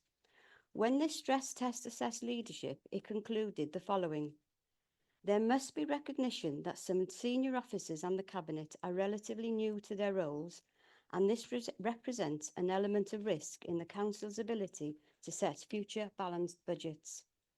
I would suggest that that risk has now materialised. We find ourselves in a precarious financial position. Denbighshire is in a black hole that threatens the very fabric of our services and communities. And so it is imperative that I voice my belief. The current Cabinet is not capable of effectively managing our council. They've shown a dangerous combination of overconfidence and inexperience, leading to a perilous position for our residents. In conclusion, I stand before you today to express my deep concern. We need leadership that's inclusive, experienced, and above all committed to engaging with all councillors for the good of our communities, utilising the wealth of knowledge that is present in the chamber today. I believe this Cabinet is not capable of effectively managing our council. The time for change is now for the sake of Denbighshire and its residents. Thank you. Thank you, Pauline. Hugh Evans. Thank you, Chair. And just before I start what I was going to say, just respond to the Leader of Plaid Cymru, just to thank her for taking us through the journey in the previous Cabinet, but that was 2.5 years ago now. And just to remind everyone that the lead member's role is a strategy and to plan forward. It's the officers and the lead member's role then to make it happen and make it work. And that's what's not quite happened. But I do look forward to seeing what Barry's got to say in terms of how we move forward from where we are at today. So I'd say this is really sad day. I find it was one of the worst nightmares as leader, that your colleagues and the people that you work with put a vote of no confidence in. That's a terrible thing, and that's, none of us want to be here. We do not want to be here, and we are part of Denbighshire. But we are concerned and we are disappointed with what's happening, and listening to the debate, there's frustration, isn't there? And I suspect that the catalyst for why we are here today and why the independents put the motion forward was the council briefing and the feedback. I didn't attend, but the feedback from my colleagues was that there is no leadership, there is no ownership, there is no light at the end of the tunnel, and there are escalating costs.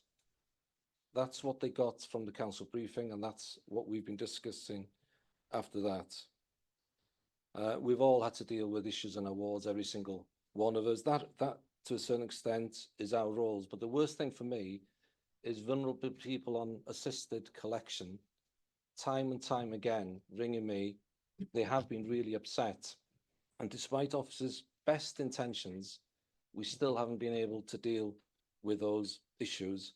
And also the other thing is lack of communication and clarity to residents when I'm trying to explain to them and I don't even know myself, and it's really difficult.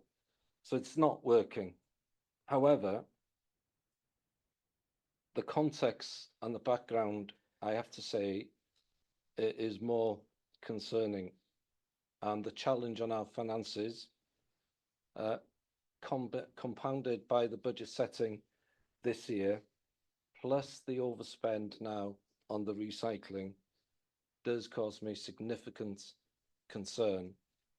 The overspend on the budget, the call on reserves, the impact on our residents is really serious stuff, and we have been forewarned by the lead member and the 151 officer that our financial position is precarious, to say the least. The easy thing is to complain and question Jason, what Jason has done. It's not easy, right? And I have held back, and I've not been involved in committees and everything because it is not fair for a previous leader to be challenging, undermining, questioning the new leader. It's a new start, new way of doing things. But you want change to be for the better. But the one thing that said that has stuck in my mind, I'm going to be honest today, is Jason, when you made the statement about 12 months ago that Denbighshire could go bankrupt, okay, and the Westminster is to blame, whatever, whoever is to blame, that caused raised eyebrows in my patch amongst my community. And that has caused residents to worry about our position as an authority. Can we deal with the challenges that lay ahead? Will people get the services that they expect and deserve? And I can understand why you would say that to a certain extent, because the finances are a lot worse than I had to deal with. But that said, we've got to manage with them. The knock-on effect of that statement is, though, that our reputation as an authority is really slipping backwards. And the worst thing, that our credibility as councillors is coming to question. And a lot of the residents now have no confidence that the leadership can deal with the challenges, and they are significant. There's no doubt about that. They can deal with the challenges that they face. But now as a backbencher, and I have to tell you, it's a lot easier being a backbencher than in Jason's role. My residents come first. And I'm relying now on the leadership of the council to deliver good service. And let's be clear today, there are good services in Denbighshire. There are good officers. There are good members. And Denbighshire is struggling. And we may as well be honest. I can't do politics. I know this is a political arena. I'm not here for the politics. But if we do continue like this, given what we were told when the budget was set, given that the pressures that we face, we will be fighting not to be in special measures. Now that is significant, and that is very, very concerning, that all decisions are taken out of our hands. We are accountable to people who haven't got Denbighshire in their hearts. They're just doing the job. And we're going to have to do something which is pretty drastic to stop us going down that journey.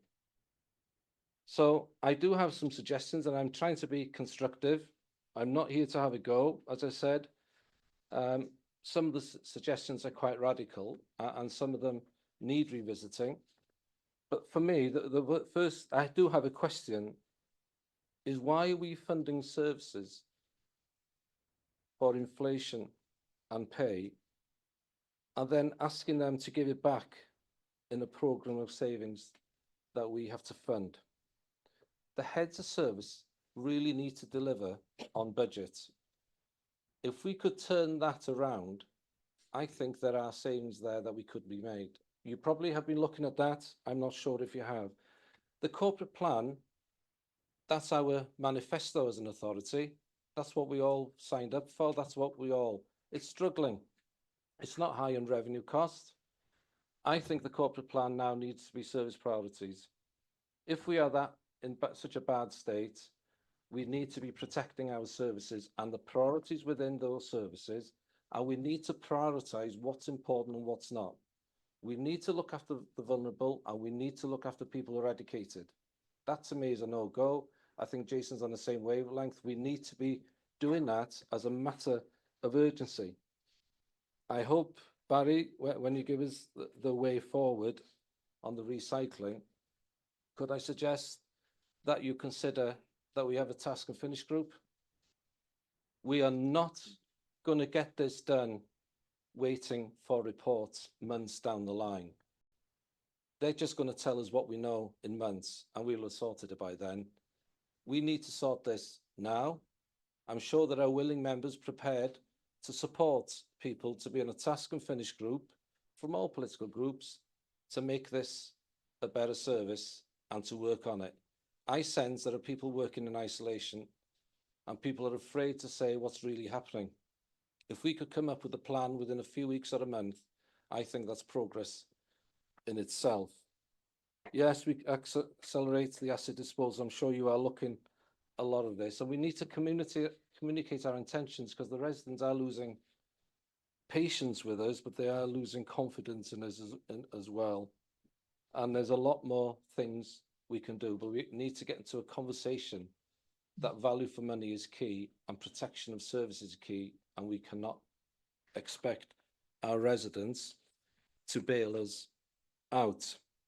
There are only a few suggestions. I'm sure you're looking at them anyway, but that's on the back of what our lead member and 151 officer are telling us about the state of play. If we don't do some of these, I don't believe that transformation, collaboration and offloading services is going to deal with the budget pressures.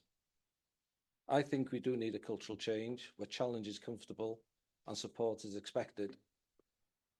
Failure on these, I think, will lead to an empire without a purpose. And another possibility that Jason or whoever wins this today, we think we know what the numbers are looking like, they need to embrace change, but set also an example. And one, it's a small example to set, but it does filter down to the organisation. Do we really need a cabinet of 9? Could we do the same thing with a cabinet of 8? It's not a massive saving, but it's the message to officers that we are playing our part in trying to work more efficiently and more effectively. I think that we are now simply, there are far too many priorities in the organisation. Everything seems to be a priority. We really have to have a conversation about what is the real priority, what is the bread and butter stuff, because we are putting pressures on our finances, which we cannot deliver. We need to revisit, relook, and really change our thinking about what we want Denbighshire to be.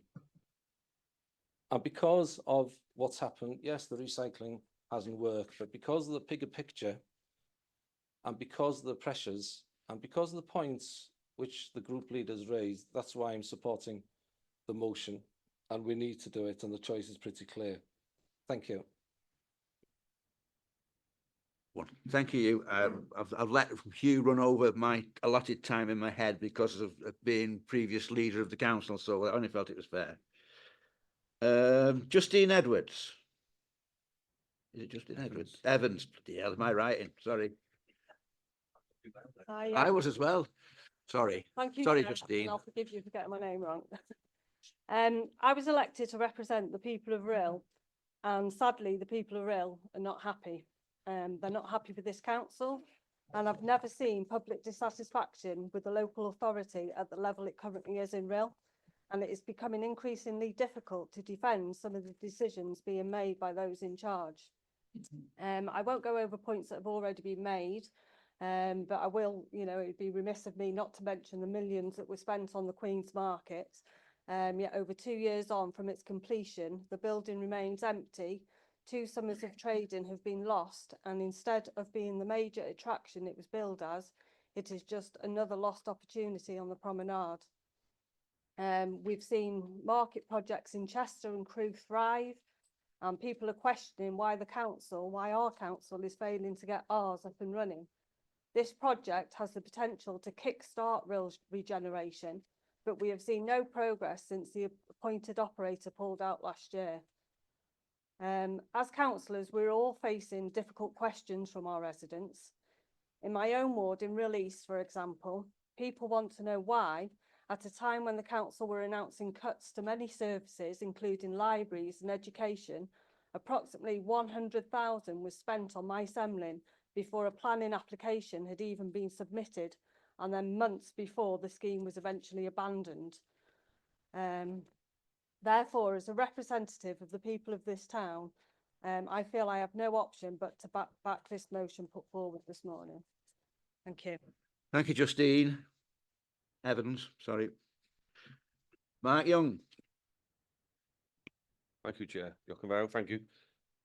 So it's been mentioned decisions of the past cabinet, and I was on that cabinet, and I supported it because we can't ignore the need to sort out our recycling. We can't keep burying it. And my wife's involved in the works in the ocean and seas and the amount of plastic there. So we fully agree with that.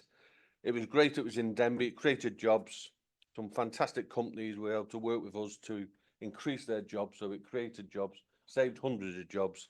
And the great companies, D. Jones, Lockstock, Henkel & Bakery, other brands all available, but they worked with us fantastically. And we should all be brave and proud in this decision and process. But at what cost? And even though I support it, I need to talk about the cost, because I've had a lovely visit of the audit committee with my job in chair of governors, which is right and proper being challenged on the budget. And the chief executive said to me many times, every penny we save is one we don't have to cut or find.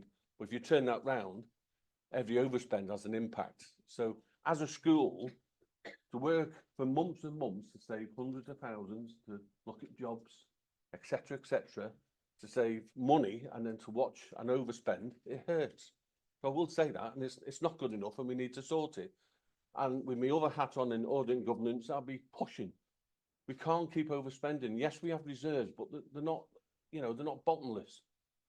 So although I support it, I'm going to really push to make sure, and we should all be doing this, to make sure what is the new budget. I'm going to touch on that, because it's clearly the new budget's not enough, and we've got Tony there, and I know you want to do your best, but it doesn't feel like we even know. For me, you might change your mind later, what is the cost? And when money's tight, you've got social services, you've got the schools being pushed for savings. If this ends up carrying on, all them services being asked for cuts, it's going to be even worse for them, because we're going to have a balanced budget. That's going to be really, really difficult. And I hope we all work together to make sure we put pressure on. We can't just keep overspending. So it can't be at any cost. So I hope you're going to touch on that. What is the final cost? I am really worried about the cost, and I hope we can sort that. We've had a good debate today, but we can't pretend it's all okay. It's a really worry, especially for schools. We've got homelessness, there's a huge pressure. So all the comments are valid, but I want to focus on the overspend and when are we going to have the budget needed to deliver this service. Yeah, so I'm happy to support the request for better recycling. We should all agree with that. But what's the cost? Because it does have an impact on services, especially those which are really, really struggling. And I'll touch on schools. Yeah, they've been asked for 3 million. About half of them, it looks like we're going to overspend by $500,000. We're being put under pressure by audit, which is right, but we're watching a weekly increase in an overspend. There's an impact on that, and we need to get on top of it, Chief Exec, Leader and Lead Member. Okay, thank you. Thank you, Chair. Thank you, Mark. Mervyn Parry.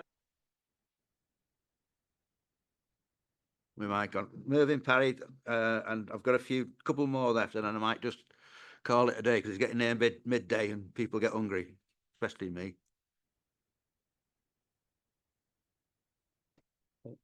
Chair and members, as we get ready for the agenda 3 today, which is what we're on, to vote on today's motion, the vote of no confidence against the Leader and Cabinet, I encourage all members to think carefully about what their vote might mean. Our democracy relies on transparency, accountability and public trust. Although the Constitution allows Cabinet members to vote, it's important to keep in mind what our constituents expect from us and the standards we should uphold. This vote is more than just formality. It reflects the trust that both the Council and the public have in the Cabinet's ability to lead. As you cast your vote, think about how it might affect public perception and whether it aligns with our ethical standards. I urge you to uphold the values of openness and integrity that represent our Council. If you believe your vote could affect the fairness of this decision, I respectfully suggest you declare an interest now or abstain from voting. Our goal should be to maintain the integrity of our governance and honour the voices of those we serve. That's me done there. And can I also ask if today's vote could be a recorded vote, please? Yeah, Mervyn. I think we need a seconder for a. So Yeah.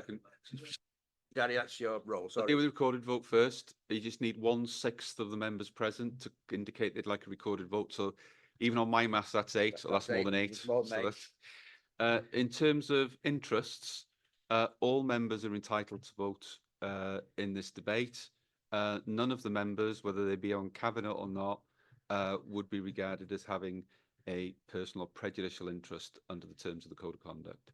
So everybody's members are entitled to vote for themselves if they are to be elected to a chair of a committee or chair of the council. So all members in the chamber are entitled to vote, and those online. Sorry. I forgot I'm not the monitoring officer as well, so I'll let you do that one. Thank you. Julie Matthews. Thank you, Chair. I'll be brief. There's been a couple of comments about the corporate plan this morning, so I just wanted to clarify. The corporate plan wasn't cut, it was revised, and what actually happened was pledges were lost. No pledges were lost or removed. They were moved down to service level and will still be acted upon. I just want to stress we did have a members' workshop regarding the revised plan. We did have a meeting with group leaders to explain the changes. So the point was, it was all about the financial environment that we live in. We recognised there was a need to revise, to reduce the administration burden, release capacity to support the transformational agenda with officers. That's what we needed to do. Hugh, you mentioned that perhaps we need to change our priorities. I'm with you on that. If that's what's needed, if we need to do another revision, I'm more than happy to have a look at that, and let's get things moving for the council. I know people have concerns about what we're doing moving forward. That does need to be addressed. We are meant to be one council, and it doesn't feel like it. It never felt like that to me the minute I walked in this room 2.5 years ago. Let's try and change it, turn things round and work together. Thank you. Deal. Thank you, Julie. You've luckily just come back on screen, David. So go on, you've got your hand up.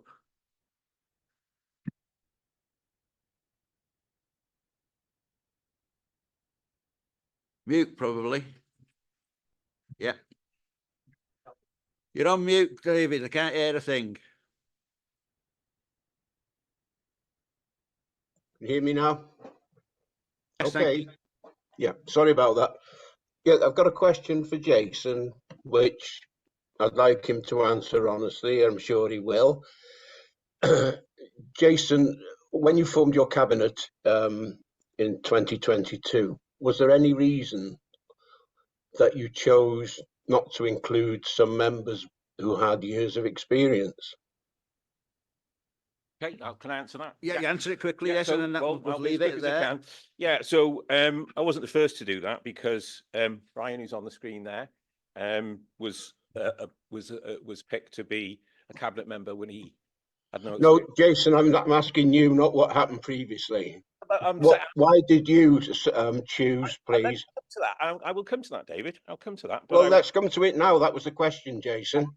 I will answer this question how I see fit. So Yes. you write down and listen to my answer. Yes. Right. I'm not the only one who's done that. Brian Jones was appointed when he was first a councillor. Richard Mannion was appointed when he was first a councillor. Mr. Chairman, I asked a question. I will turn you off because I can do that. Mute you. And Tony Thomas was, and Tony had a baptism of fire over the gypsy sign. I was working with him when I worked for Welsh Government on that, so I think he did a good job. No, my selection of cabinet was based on the democratic principles of the outcome of the election of May 2022, when Labour was the largest group, was the most successful group in the May 2022 elections, and our political aspirations tied and remain tied very close to the Plaid Cymru group. So there were some detailed discussions about the Plaid and Labour group forming a coalition, and we did that, and I picked cabinet members from that team, talented cabinet members with a mixture of a wealth of life experience, the enthusiasm of youth, and many other qualities. So I apologise, David, if I went round the houses to answer the question and put into context that picking councillors who are new to cabinet is not a bad thing and is a done thing, but I felt that was important. So I hope that answers your question. If I was to be succinct, I would say that the cabinet reflects what people voted for in May 2022. It's called democracy. Thank you. Thank you very much, Jason. Thank you, David. Chris Evans. Thank you, Chair. Just something that we've spoken about, what's happening and how it's gone. What we're missing here is public money. So when we're out walking around the wards, you can come over to my ward anytime, but you can't go over Llanwick Bridge because it's still not built. But we have to face these residents that are not having their bins collected, that are seeing the problems in Rill, that the place is a mess and there's no street cleaners or hardly any. What we have to bear in mind, we're all elected here for the resident, not for party political gain. I brought this up a few months ago when we set the budget and then precedented times. We need to leave what Westminster is doing, what the Senate is doing it, and doing it for the Denbighshire residents. Just going over what Jason said there, we are, whatever we put it, an authority or anything like that, we are a business. And yes, Jason, you did say things had changed in the last 2 years. In a business, that would be looked upon. A person with business acumen would say to Westminster, to the Senate, we are stopping this, putting it on hold.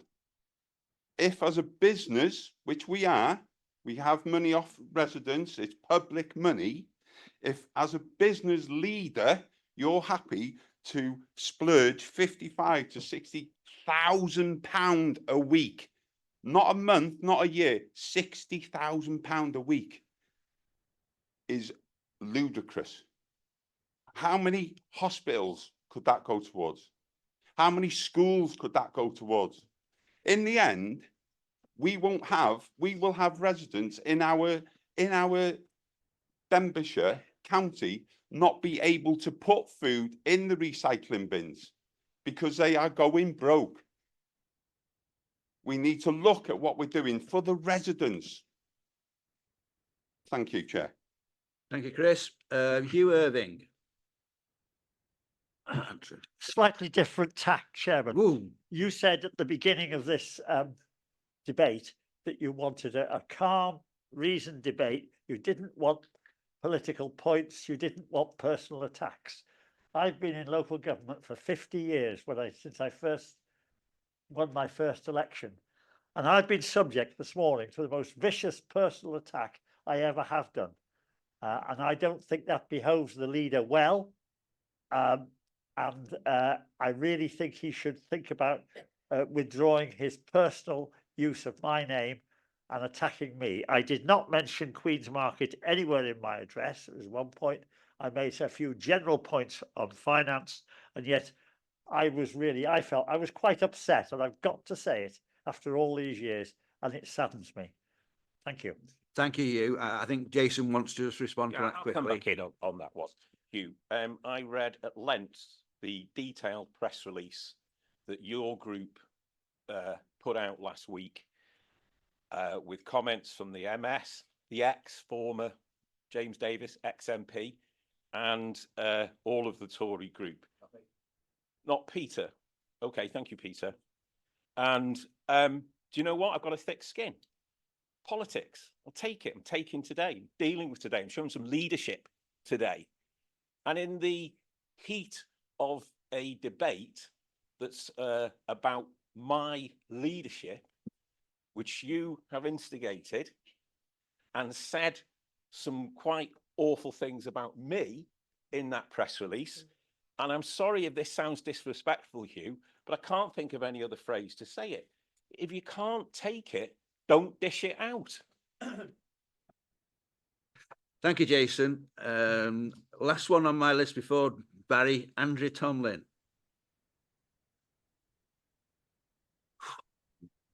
Thank you, Chair. I'm just going to bring this back to the residents who elected me.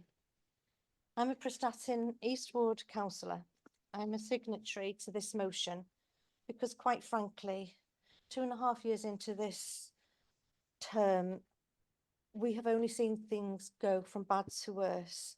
And quite frankly, my residents just feel that enough is enough. Prestatyn's residents deserve better. We've suffered as we've lurched from one poor cabinet decision to another, and under a leadership and management of the biggest operational change this council has ever seen, i.e. the bins. The accumulation of these hugely negatively impactful decisions along the way have culminated in this today. In short, we really have no alternative other than to put a stop to this downward spiral we are in before it's too late. Our residents have been hit hard this last 2 years with one thing after another that I am very sure could have been so different if only this cabinet would have let us in on their decision-making process, allowed us to effectively and meaningfully engaged and contributed, instead of telling us after the event, knowing there was no intention of changing their minds, whatever we might say. I supported and fought hard for Prestatyn's residents in their fight against our library closing on any day, but nevertheless, the decision was made to close it 40% of its time. I know the majority of our residents in Prestatyn, in my ward, expressed their belief that we have more than one road in our town that should have stayed at 30 miles per hour. This cabinet was having none of it. Then I vehemently challenged the unfathomable decision to charge up until 11 p.m. in our car parks. No use, that fell on deaf ears too. Then came the bins. The unmitigated disaster that for me was the straw that broke the camel's back. Prestatyn has fared badly. In the director's own words over the last few weeks, Prestatyn is the place we've struggled more than anywhere else. It's been another bad day in Prestatyn. Thursday in Prestatyn continues to present us with problems. In fact, over the last 7, weeks, the collections in Prestatyn have gone to plan on just 2 days. I do challenge the 232 uncollected bins figure. I'd be extremely interested to hear how that was arrived at. I have cried for and with residents in my ward in their plight to achieve the very basic of statutory service, to have their bins emptied. How can that ever be acceptable? What finished it for me on that one was at the 12-week briefing when I asked these questions. When will we stop having recycled waste chucked into a cage lorry? When will residents be able to apply for a second trolley bot as families are struggling with just the one? When will all the remaining surplus bins be uplifted that are littering our streets and causing obstacles everywhere? When will compensation to subscribers of the green bin waste hear what the plan is for them to be compensated when they had failed collections? And ultimately, when will this end? When will this bin system be working? The officers had no answers to any of those specific questions. And shockingly, the lead member never spoke a word. To top it all, my town, Prestatyn, it's looking untidy and unkempt like never before. Cuts have been made at the very heart of the teams charged with keeping us looking clean and tidy, our road markings clear, our beautiful grassed areas and trees properly maintained. They can't do that. They're thwarted. We've passed the point of no return, unfortunately, with this issue. With this leadership, it's time to change, to give us a fighting chance of getting back on track. I will vote, as so many of my ward residents expect me to, on their behalf, and that is to support this motion. Thank you.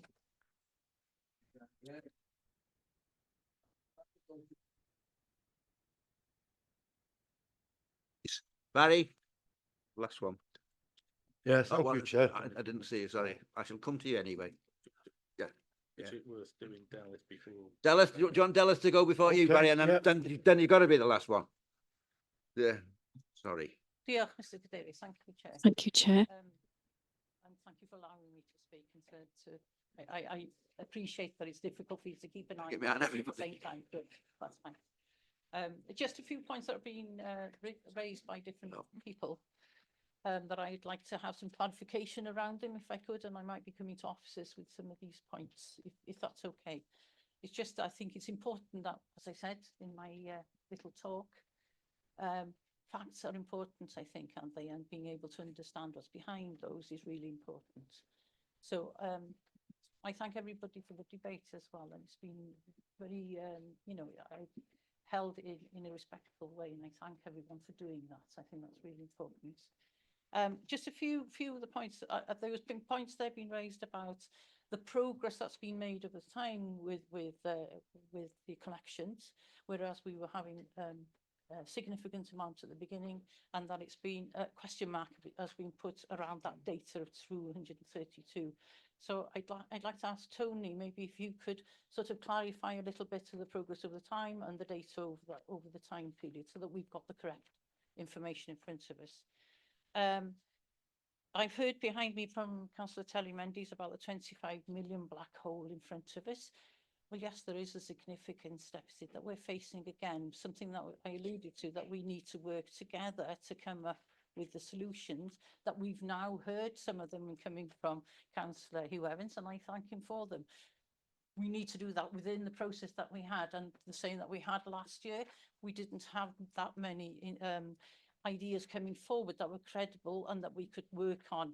There have been some allusions about the Cabinet making decisions without no opportunity for members to participate. What I'd say with that is Cabinet meetings are open to all members on every single month, so everyone can go there and put their points of view across for Cabinet to take those into consideration. So, just to clarify and to make sure that that's correct. There was alludance, I'm going to Liz now, about the budget.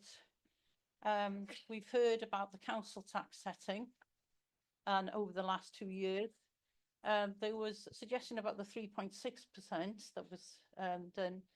And what I'd like clarification about is it reasonable, or is it something that you would deem as good governance to raise far higher council tax than would be necessary for that year, and therefore put an additional pressure on our residents at a time when that good governance, is that a good way of running our budgets to do that? Also, we've had alluding towards the 3 million black hole that we had to complete the budget last year, where we did have a plan, but it wasn't completed, but we did have a plan and all members were given that information. It's been said that that's now coming back to roost. I would dispute that. From what I understand, that those 3 million that were on the table had been considered. So could you go through that with us as well, Liz, if you would? And one final thing is about the libraries. I've heard several members saying closing the libraries. I'd like to just make it completely clear that closing of libraries was never on the table. And I know Councillor Emrys Wynne worked really hard on that point with officers, and that he was looking at what we had to do about closing those, so that we would keep them in all areas. There was a point made about what I'd like to also put on record is that members were given 24 hours notice about the consultation and the public consultation that would be before it went out to the public. So just to clarify that point as well. I think that's it. Those are the main points I had to make. Thank you. I don't really want my concern there, Chair, is there's lots of questions, all good questions in their own right, some of which have kind of been broadly covered in the discussion. My worry is, I think if we go through a process of answering all those questions, I suspect lots more hands will come up to come back on further points. So while I think they're valid questions, I do think they've broadly been covered. I do think some of the issues around specific questions about budget, council tax setting, etc., we can probably deal with at another time in one of our very many budget workshops that we've got planned. I'm just conscious that if we get officers up to start answering those questions, more hands are going to be going 2.25 hours, over 2 hours. It's probably worth trying to draw it to a conclusion, because I suspect you're all kind of now understand where you sit, and that would be my view, Chair. I don't want to delay debate and discussion, but I think we've had a fair crack at it. Yeah, I was whispering the same to my monitoring officer on my right-hand side, and we've come to the same agreement that we don't want to go further. Now, Brian, I can see your hand up. Now, I'm trying to get to Barry Mellor. No, quickly, you've got a minute, and then you're off. Right, hang on, before you start the clock, can I ask Mr. Mellor, Councillor Mellor, to go first, please? My name's been mentioned in this debate quite a bit. I'd rather that Councillor Mellor went first, please. So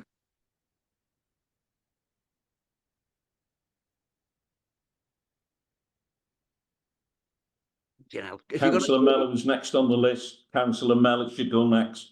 Let's not stifle the running order of democracy. Come on. If I can, sorry, Gary, you're going to come in. Go on, Gary, you're monitoring officer. You're better at this than me. Thank you. My advice is that the chair manages the meeting, and it's for the chair to determine who's called and in what order. Yeah, Ryan, I had you next. You got me next. All right, then. Here we go. I did check the constitution. I did have 5 minutes. I got cut short last time, which someone from the media's picked up on that. So here we go then, very briefly. We talked about, Judy Matthews mentioned about collaboration, working together. I put forward a plan for the Queen's Market and it got chucked in the bin. Yeah. Easy in, easy out Queen's Market option for this summer with no lengthy ties. It was a credible offer and it got put in the bin, no collaboration. Very quickly, I've probably got 30 seconds. Before you vote this morning, members, remember, I was on the cabinet last time. Through the propaganda machine and other factors, I lost by 200 votes. There's a lot of residents out there that are not interested in a lot of this debate this morning. All they want to see is potholes, antisocial behaviour, clean and tidy, done properly. If you don't vote with this motion, you won't be getting re-elected in May when it comes along in 2027. So please think about that before you vote. Thank you, Chair. Thank you, Brian. I didn't want that kind of never mind. Here we go. Barry, you're going to be last, and then that's it, mate. Thank you, Chair. Can I first start by thanking Hugh? I want to thank Hugh for coming up with some solutions. I'll certainly take forward looking at the task and finish group. He's the only person out of 49 of us who's come up with any solutions. Anyway, let's go on to the service. We all know, we've all heard, it's not been a perfect rollout. And when you're looking at 40,000, 47,000 households, I don't think it would ever be perfect, a rollout that size. What we're doing about it, that's the main thing. We're not giving up. We're not giving up. We're carrying on. We're taking the fight forward.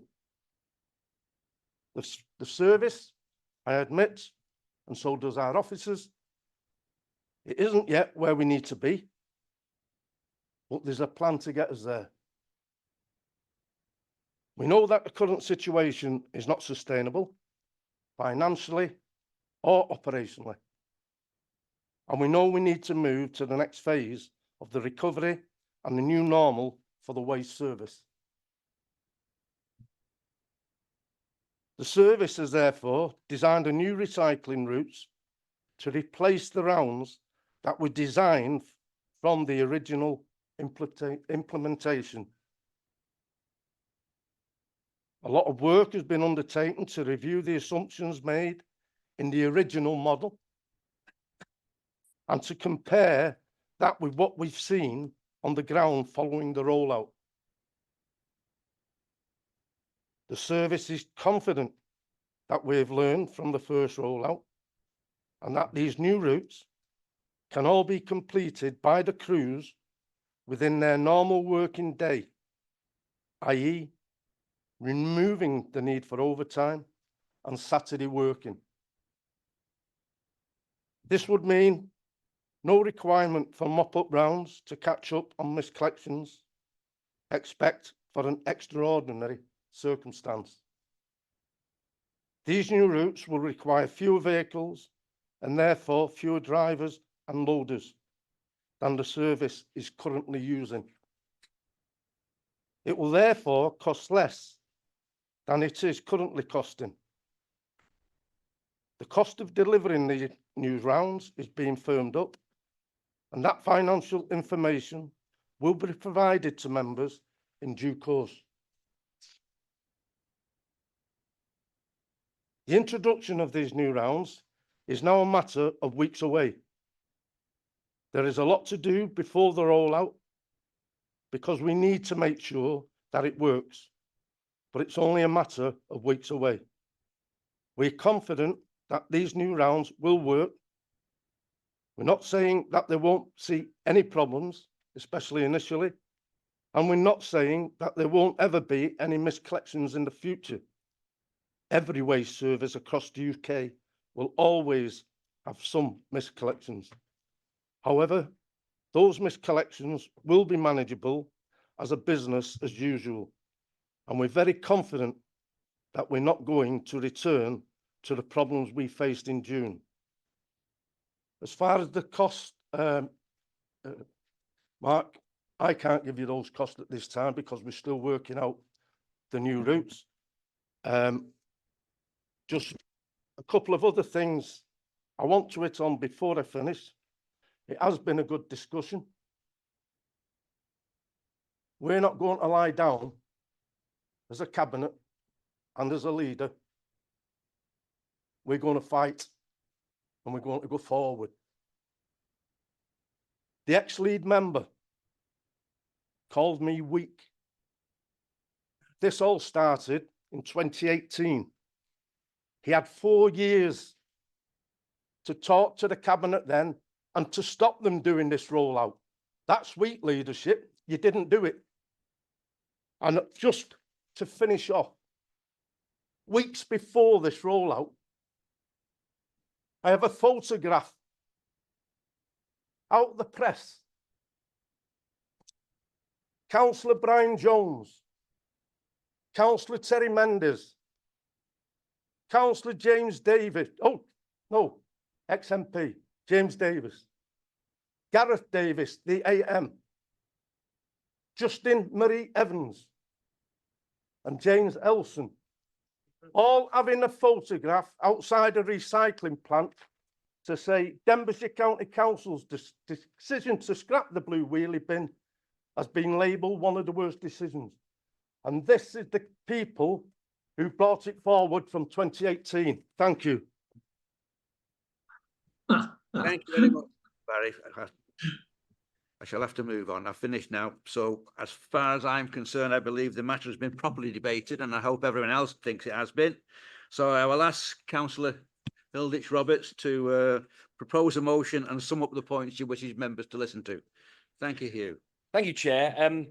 First of all, Councillor Judy Matthews, I apologise. I didn't welcome you as a deputy leader in your first council meeting.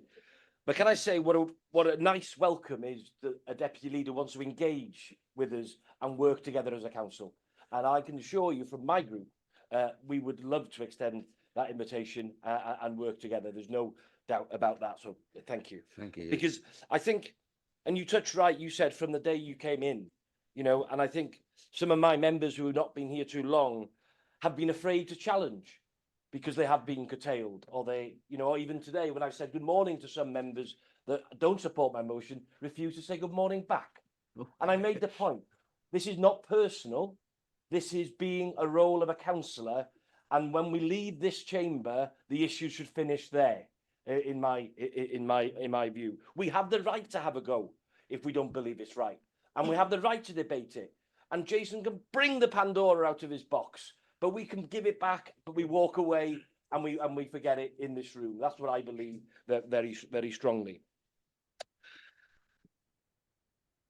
I'm going to say, I'm sorry Delith was disappointed in me and I've let you down, Delith, as my head teacher. But I want to say I'm actually quite disappointed in you. Oh, careful. And also in Martin Hogg. Careful. No, I'm nothing careful. It's factual. That's what we're working on here. Is that I'm disappointed that you put the position of your group out in the early part of the debate without listening to the whole debate. And I know Councillor Emrys Wynne has been telling my resident in Ruthin that he is here to hear the full debate and then decide on which way he's going to vote. So I am quite disappointed, and I think that's somewhat naive to take that position so early on in a debate, because you haven't heard the facts that you refer to. And also, I think, Martin, this debate is bigger than the bins. It is about the whole council and the whole service delivery that we give the council and what we do for our residents. And then, in summary, I will challenge Barry and Jason that nobody's given any ideas, because it was my idea to get a local MAG contact at the beginning of this rollout, if you remember rightly, Graham. And I even suggested last week that on 2 weeks ago now, Tony, when Tony informed us that it was potentially going to get worse over bank holiday, and that we didn't have enough staff, and I suggested that we stop for that week, communicated to all the public, you're not getting a collection, so they know where they stand, they're not waiting for a collection, and that would enable you to regroup. That was my idea, that was my suggestion, so I do take issue with none of the 49 other councillors, which would include yourself and Jason Barry, if using on your 49 councillors, there's only 48 of us. 46. At the moment, yeah, at the moment.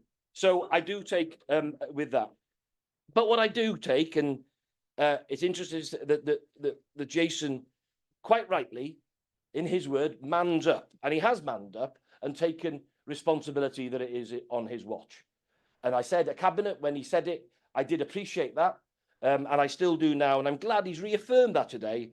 So there's no shadow of a doubt when other members go back to the blame game, whatever the blame game is, it has been implemented under Jason's watch, and he has admitted that. So I respect that, Jason. Thank you. And I think, for me, on the waste, without a shadow of doubt, there's been nearly 2.5 years to plan this, right? And when we'll have the learnings and we'll apologise for it and we'll learn better, but there was no rollout town by town, or there was no, like Conway did, there was no big town, rural town experiment, 3 months. And I think that will all come out in the wash, but we have a lot of work to recover with our residents in the faith that they have lost in the council. And I think Jason may have misunderstood what I meant when I said the knock-on effect of the other staff in the council. It's when Mrs. Jones, who wants a bit of help in social services, can't get through on the phone because all the other residents are ringing about waste. That's the knock-on effect I'm talking. And when you can't report things online anymore, you have to phone. And that's a knock-on effect across the piece, which we can't deny that in what we have.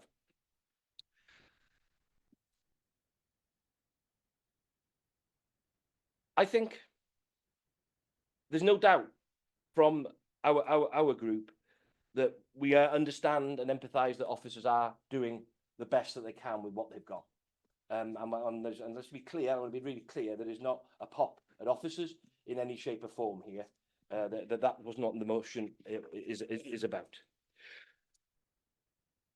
I'm just going to touch on, Barry, thank you for your statement.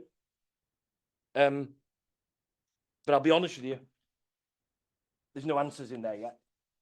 There's no timeline. There's no dates. And I think, Tony, correct me if I'm wrong, this is actually would be the third Journeys version of Journeys, because it changed after a few weeks as well. So there are still outstanding questions. And Delith seeking clarification for the 3 million. Well, let me just give you the figures. If, as of August the 4th, and Liz, I'm looking at you now, You quoted up to 55 to 60,000 was the cost running the service. If that continues, and you did come into the briefing and say that's not the case, maybe, but if it does, which is a possibility, if we're not on top of it, that equates to over £3 million more a year on this watch. Right? So I'm being categorically clear on here. That is the figure if it carries on this way. And it can't carry on. And I stand here today, I don't regret that my group has brought this motion here today. Because I think we've had the best debate we've had in 2.5 years in this chamber today, where we've been able to have an adult debate without getting personal, without throwing stuff, and where we can walk away from it. So it's clear to me that the Greens and Plaid are going to stick with the status quo, as they mentioned. But what you need to remember, that over the next 12 months, we will be facing the majorities of our schools in deficit. That is our children, our education. We will continue to see a social service overspend. We will continue to see a children's service overspend. We will continue to see the libraries are closed at certain times of the day and they open at 12. But those are the time when they open at 9, the vulnerable could go in to keep warm in the winter. And that's a challenge we're going to face. And I don't care how you defend it in any shape or form, the doors are open less, period. So what I want to conclude is I'd like to thank everybody who's contributed to the debate. And I know there's some frustrations within my group that they've had to suffer over the last 14 weeks. My clear message is to you, and how you want to engage, Jason, if you win the vote today, is the ball is in your court. We can't continue as we are, or we will be, in special measures in the very, very near future. Diolch yn fawr. Thank you. Jason, I'll let you sum up your Thank you. Can I start, Chair, by thanking you personally, Chair? You said no clapping, but we'll make an exception. Can I thank you, Chair, for chairing this meeting with such fairness and skill, and I think we're all grateful for that. Jason. Okay, I'm going to sum up. So we have heard a plan from Barry. We've got a way forward. I've said before that this happened on my watch. It's been said, I'll take responsibility that has happened. We've been working flat out to change this. We've turned a corner. Things are getting better. So the 232 out of 46,000, those 232, it's not acceptable for those 232. Yeah, let's be clear on that. But that's the perspective, and I think we've turned a corner. The chairs and vice chairs group will be formulating the nature and format of a detailed scrutiny process, a process that I welcome. Now that process must, and it will, look at the implications of all the decisions made during the entire timeline and life of this project. It will include, of course, the rollout, what went wrong, what can we learn, but it should also look at, as I say, all of the decisions all down the line. I've got to say this. I'm absolutely amazed that we've heard from the former leader that he was blackmailed, to use his quote, by the Welsh former lead member. Sorry, on the former lead member, that he was blackmailed by the Welsh government. At no point in any of the minutes, the meetings, and I haven't watched the broadcast, but I've read the minutes of the meeting. At no point did he express any concern that what he was supporting and advocating and saying was a good thing to do was not what he really felt. That is the very definition of weak leadership. Now, if you've got a view on the bins, that's fair enough, because some people like the old bin and some people think the trolley box is okay. I know it's hard. I won't say forget the rollout. We can't. But if we concentrate on the issue of whether you like the bins or not, from what Brian has said, he has an opportunity to stand up and say, no, we don't want these. We don't want them. And I don't like what the Welsh Government is saying as to how we've got to do them. And he didn't. So it's quite clear why we've got him. And I'm making a point now because I'm absolutely amazed at that statement, to be honest.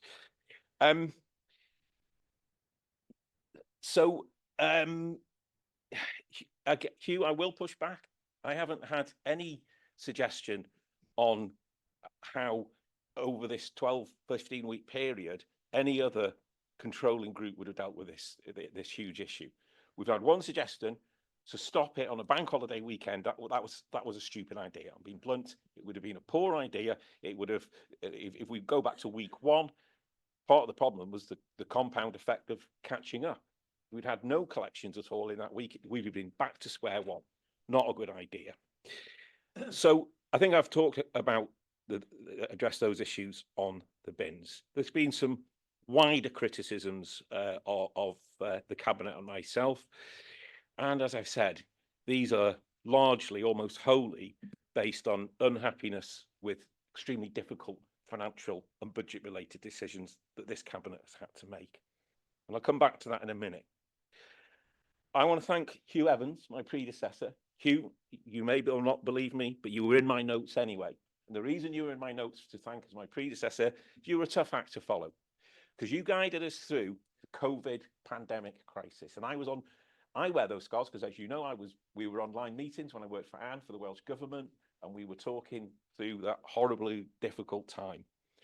So Hugh provided strong leadership to this council through other times and specifically then. But there is an argument, I think it's an argument to say that at least then, whilst we had an international public health crisis, the magic money tree, which was mentioned earlier, the magic money tree was out and we had money, and there were other pressures. But we don't have that now. We have a national situation where every single local authority in England and Wales faces an existential threat. Let me just very quickly quote from Welsh Audit. More recently, councils have also faced significant real-term reductions in spending power as a consequence of the fastest increase in inflation for decades. Inflation caused by the Conservative Party, Liz Truss's budget. Alongside all of these events, there have also been significant increases in the demand for services. Huge demand. We haven't mentioned that today. Huge demand on our services, including, for example, the fact of an ageing population and the resulting increased demand for some services. These are all factors largely outside of the control of any individual council. We face those realities. So do other councils. That's the truth and that's the concept.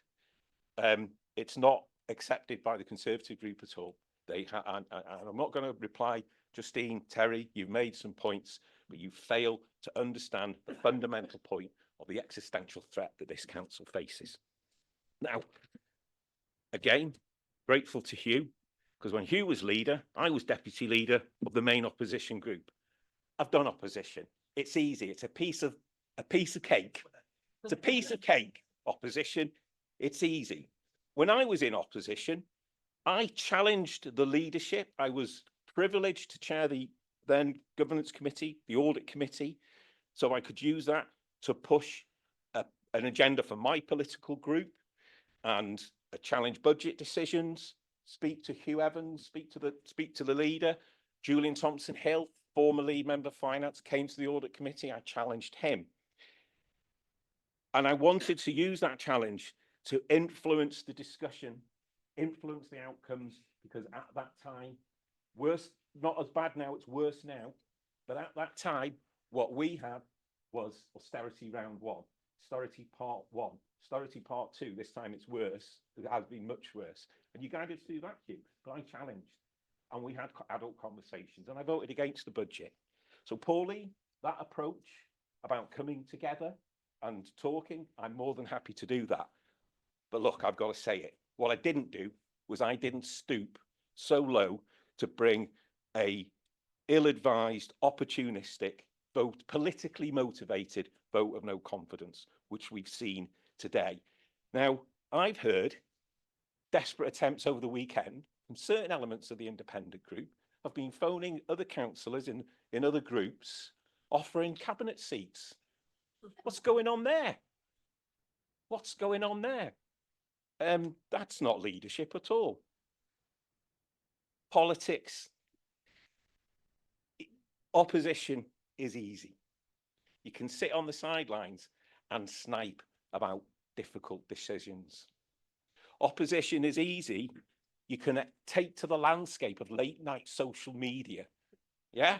And on the march with the keyboard warriors. Nothing constructive to say. No contribution to the budget debate at all. Again, schools, cuts to school budgets, libraries, let's be honest about it. We have found a conservative £22 billion black hole, not 3 million, what 3 million, what 22 billion at UK government level. That's going to seep down here. It is, it already has. Don't take my word for it. Speak to the millions and millions who went out and voted the Conservative Party out and voted the Labour government in. The reality of what we face, the financial consequences we face, is purely down to those decisions. I've quoted Welsh Audit there. The budget, the libraries, the toilets. Again, I am not hearing any alternative budget line discussions around where cuts could come from any specific budget lines. There's a bereft, there's no ideas, there's no plans. No group is coming up with anything. Hugh has been very constructive today and mentioned talking, and I didn't say we were going to go bankrupt, but I'll pick up that with you again. But those suggestions, those things about coming together, they will not solve the problem. They will not make those difficult decisions go away. We will still have to make difficult decisions about our services and our priorities. They won't go away. But I welcome that, the one sensible contribution. So thank you for that. The ability to make difficult decisions is all about leadership.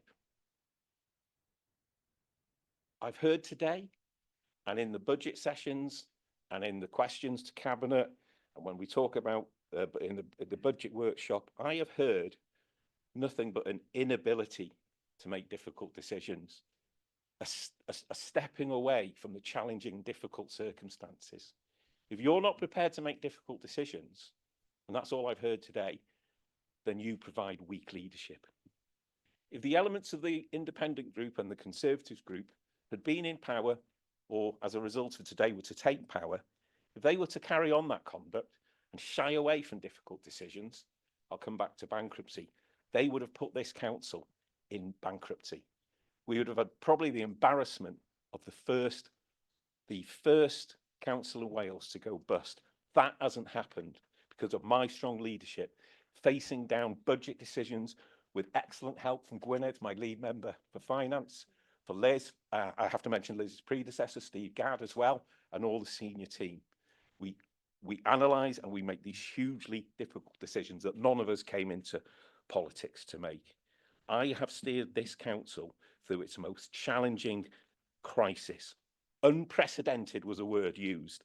Unprecedented financial crisis, which is an existential threat to this council. If we don't make those decisions, if we don't make these cuts, we won't exist.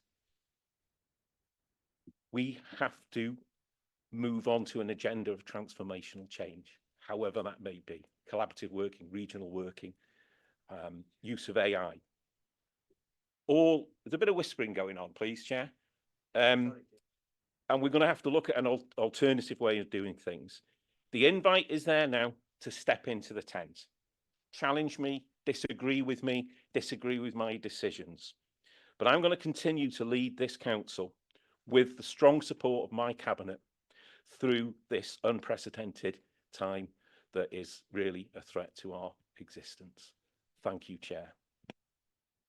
Thank you, Jason. We go to the vote. Yes, I would go in that way anyway. Thank you. And thanks very much for thanking me for chairing. I do my best anyway. Thank you. I'll now ask Gary to go through the voting process and then we'll proceed with the vote. And we've had a request for a recorded vote, so that's the way it will go. Thank you. Thank you, Chair. Just to confirm, yes, that's right. We had a valid request for a recorded vote. And just there may be people watching who don't know what that means. What that basically means is that I will call out the name of each elected member and I will ask them to indicate out loud how they wish to vote. So, time since we met. For clarity, the notice of motion is effectively a notice of motion to remove the leader and cabinet. So if you want to vote for the leader and cabinet to be removed, then you would vote for or obliged. If you were against the motion and you want the leader and the cabinet to continue, then you would vote against or an erbyn. And if you wish to abstain, you would say abstain or a matal. So is everybody clear? Okay, so I'll read out the names as they are on the list in front of me. And if you could kindly just indicate, as I've explained, I'd be very grateful. So first of all, Councillor Michelle Blakely-Walker. Against. Councillor Joan Butterfield. Councillor Jeanette Chamberlain-Jones is absent. Councillor Ellie Chad. Against. Councillor Kelly Clewett. Against. Councillor Ann Davis. Councillor Karen Edwards. For. Pauline Edwards. For. Councillor Gwyneth Ellis. An erbyn. Against. Councillor James Elson. For. Councillor Chris Evans. For. Councillor Hugh Evans. For. Councillor Justine Evans. For. Councillor Bobby Feely. Councillor John Harland. An erbyn. Against. Councillor Ellen Heaton. Against. Councillor Hugh Hilditch Roberts. Obliged. Councillor Martin Hogg. Against. Councillor Carol Holliday. Against. Councillor Alan Hughes. Against. Councillor Hugh Irving. For. Councillor Alan James. Against. Councillor Brian Jones. For. Councillor Delith Jones. Against. Councillor Paul Keddy.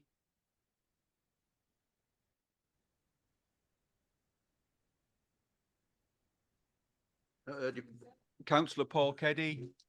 Obliged. For. Councillor Diane King. Against. Councillor Geraint Lloyd Williams. Councillor Julie Matthews. Against. Councillor James May. Against. Councillor Jason McClellan. Against. Councillor Barry Mellor. Councillor Terry Mendes.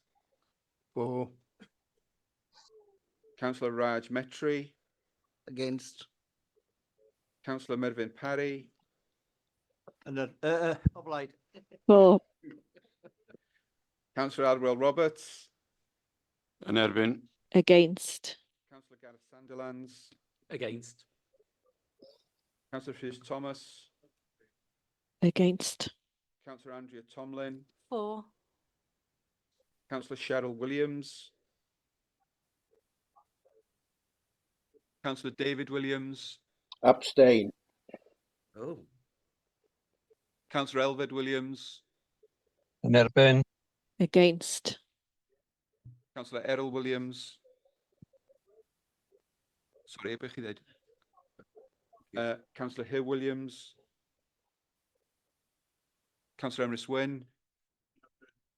Against. Councillor Mark Young. Councillor Peter Scott.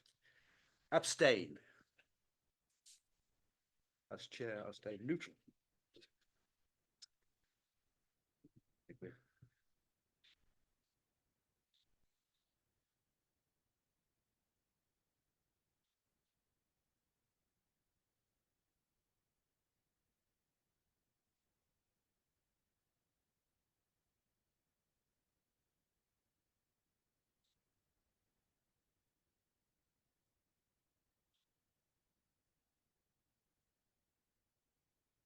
Fifteen, 25, 3, 17, 25. Back, yeah. Can you pronounce that? Do you want, I would, Yeah. me to do, yes. Yeah. Thank you very much, members. As a result of the vote, for is 17, abstentions is 3, and against is 25. So the motion is lost. So the cabinet remains where it is. Thank you very much. You, yes, I'll let you. Then we need to have a break because Yeah, Chair, can I first of all just, as Jason did, thank you for chairing the meeting and officers. I'd also like to say congratulations on the other side of the motion, but I think it does, the numbers, even though we knew we didn't have the numbers, but the numbers do suggest that we've justified in what we've done to bring this to this arena today, in the hope that we can find a better way working forward. Diolch yn fawr. Thank you, everybody. We will take a break. Can we come back for one? If we want to carry on, or pack in all together and go home. 5 past. That's me. Was that you? Sorry. Told you to go long now. Yeah. No, it is next. No, it is Yeah, next. yeah. So the next item on the agenda, Chair, is to seek the appointment of a vice chair. As you're aware, Councillor Diane King was elected as vice chair at the annual meeting in May, but subsequent to former Councillor Jill German's election as an MP and there being a vacancy on Cabinet, Councillor Diane King has been appointed to Cabinet and therefore had to resign her position as vice chair. So the business before council now is to seek nominations for vice chair for the remainder of this municipal year. Thank you, Gary. It had my name against it. That's why I started. Right. So have we got any nominations? Reese. Let Reese jump deep. You hand up first. Thank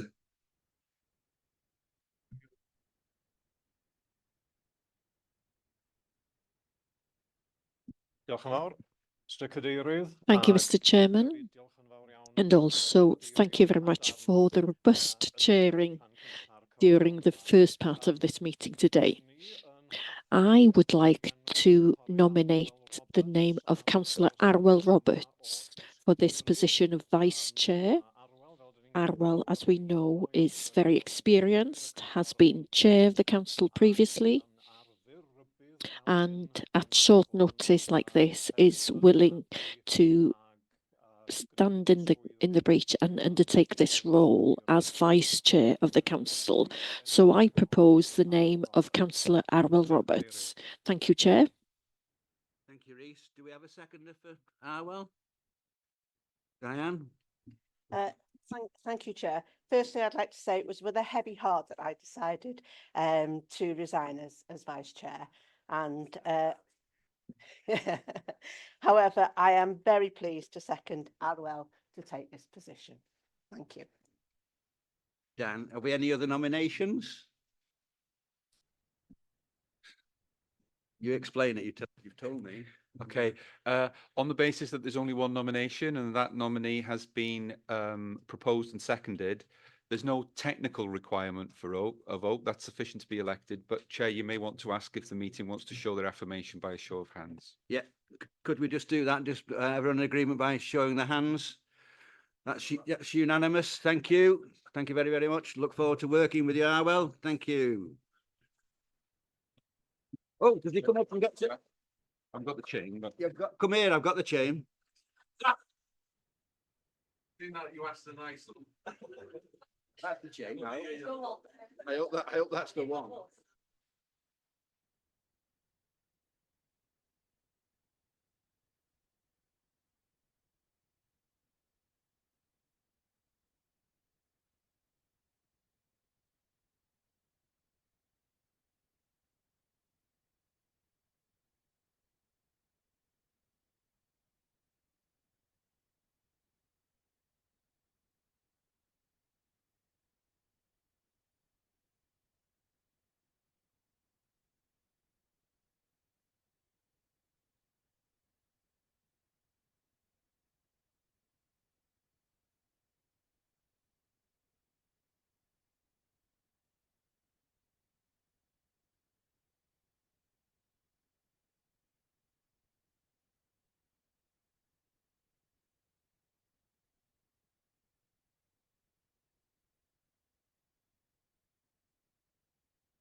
You want to say a few words, I will. Okay, yeah.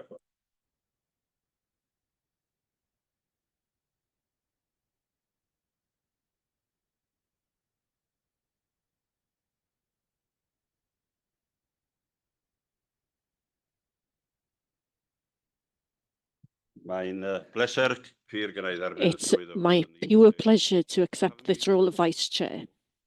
because I moved into a chair straight away, didn't I? So this is new to me to be backing to the great Peter. Can I thank Peter for all the good work he did today? And it is a pleasure for me to chair 2 meetings virtually on bins.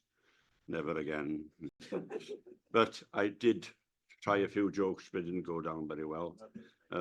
Our leader here wasn't very happy. No joking matter. All right. Felly mae'n bleser iawn gen i dderbyn y cynnig. It's my great pleasure to accept this nomination. I hope I don't break my glasses. Okay. Rwyf Arwel Roberts. I, Arwel Roberts, having been elected to the role of Vice Chair of Denbighshire County Council, declare that I take upon myself that role and that I will fulfil the roles appropriately and faithfully to the best of my discretion and ability. I will respect the code of conduct expected from the members of Denbighshire County Council, which may be revised from time to time. Thank you.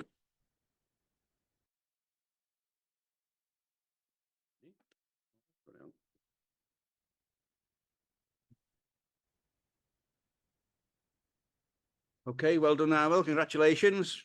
You got me for 6 months now, so yeah. Okay, item 5 on my list is an urgent matter, a question from Terry Mendes. Thank you, Mr. Chair. My question is to the lead member for planning, Alan James. I won't mention, it refers to an enforcement notice, but I won't mention that. I won't give the reference number. Mr. James has that, and so has the monitoring officer been given that.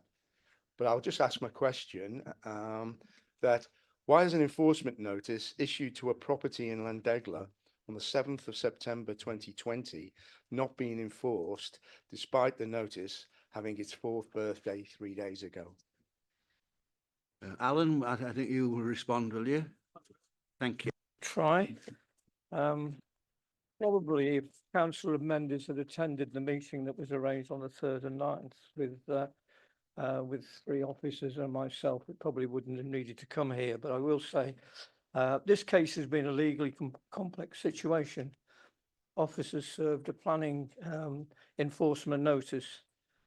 The notice was complied with and was not complied with, sorry, and therefore the council decided to undertake works in default to seek compliance with the notice. All works were completed and the site has now been reverted back to its previous condition. Officers also successfully applied for a court injunction to ensure that no unauthorised changes take place again on the land. In addition, officers also prosecuted the landowner, securing a fine. In my view, the main point here is that the site has been remediated. The adverse impact on public community has therefore been remedied in full. I think this is the case that you're referring to. We are on this, but no doubt you'll come back and tell me otherwise. No, I'm quite happy with that answer, Mr. Chairman. Thank you, Terry. Alan is quite happy with that answer. Thank you. Okay, thank you. Thank you very much. Thank you. Cheers. Thank you, Terry. Thank you, Alan. Item 6 is the minutes of the meeting held on the 9th of July 2024. I don't know, in my pack, it starts on page 13. So we go through for accuracy first, please. Accuracy on page 13, 14, 15, 16, 17, 18, 19. Okay, nothing on that. All right, I'll go through for matters arising then now, please. Matters arising on page 13, 14, 15, 16, 17, 18, 19. Wonderful, thank you very much. Oh, Hugh Hilditch Roberts again. Yeah, again, sorry. No, I just page 19, appointment of director of Denbighshire Leisure Limited.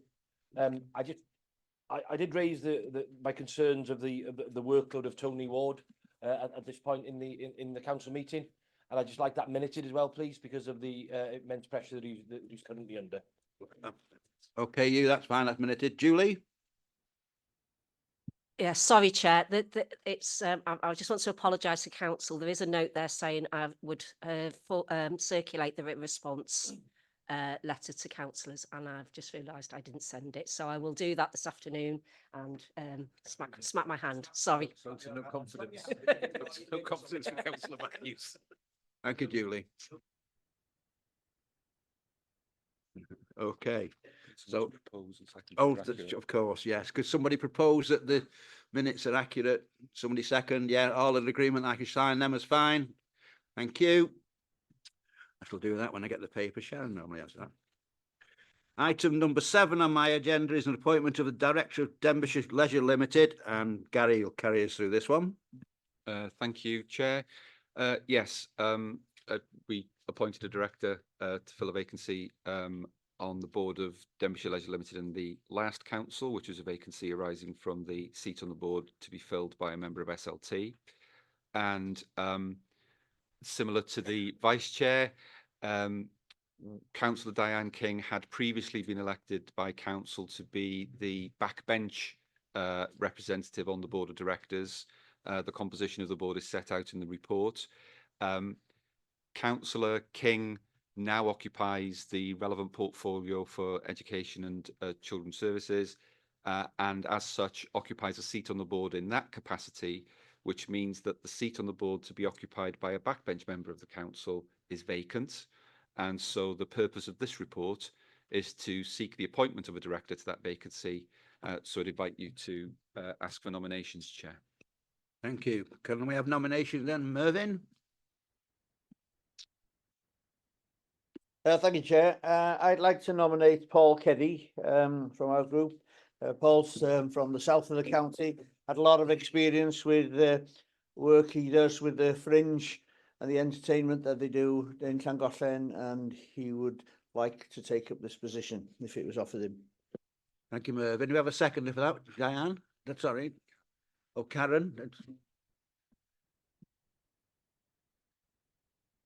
Any other nominations? Diane?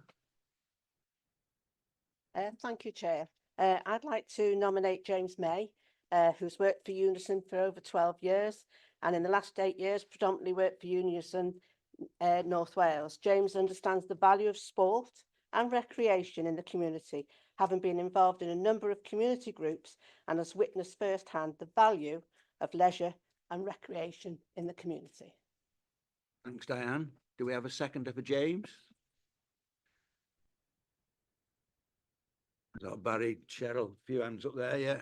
And I'd like to second yes. James for the role. Okay, no problem. Any other nominations?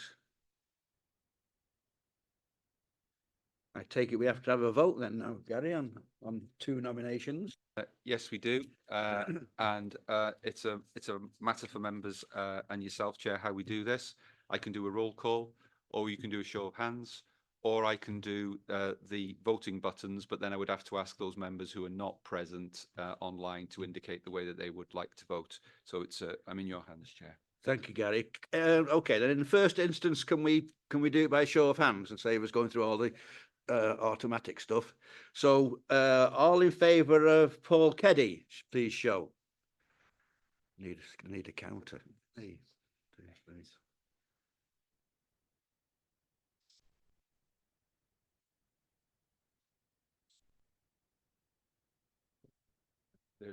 There's David Williams not on there, so you can't count that. Yeah, no. 19.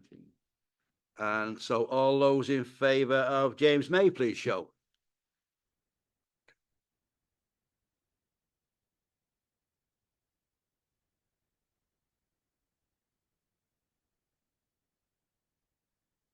Yeah. So the vote was very close, probably because a couple of members have left, but Paul Keddy got 19 and James May got 17. So Paul Keddy is the new member from DLL. Bob. Thank you very much, everybody. You were up there, Jeff Paul. I'm very sorry. These glasses will have to get changed. Well done, congratulations. Okay, the next one on number 8 is council policy on member training. And I think this is going to be taken by Steve Price and Catherine. Oh, Steve, at least. Let's go to another meeting. Okay, just Steve then.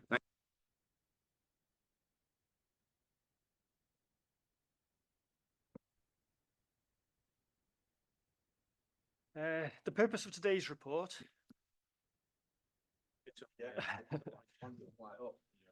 is to bring before you the views gathered from a survey of councillors, lay members and officers, from discussions by the group leaders and final recommendations by the Democratic Services Committee. The covering report summarises the current member training position, where training and development courses have been made available from the start of the term, as you'll be aware, and they continue to be held. So the question of whether there should be specific mandatory training requirements for members is one for full council to determine. That's separate from the normal training that goes on. And the Democratic Services Committee has given its view for your consideration. The committee recommended the setting of mandatory training requirements for certain subjects and roles. So they did come for, they had a position on that. The committee supported the involvement of the political groups and group leaders in encouraging compliance with mandatory training requirements. To further this, the committee supported the provision of training records to the group leaders and recommended the political groups consider mandatory training issues when allocating seats and roles to members. So the draft council policy for member training has been produced from the Democratic Services Committee's assessment of the survey results. The draft policy is attached as Appendix 1 and the survey results are attached as Appendix 2. If I just briefly summarise the draft policy itself, I'll leave the survey questions where they are, the survey answers where they are for you, for any questions later. But the draft policy has Section A, which is the actual mandatory training that would affect all elected members.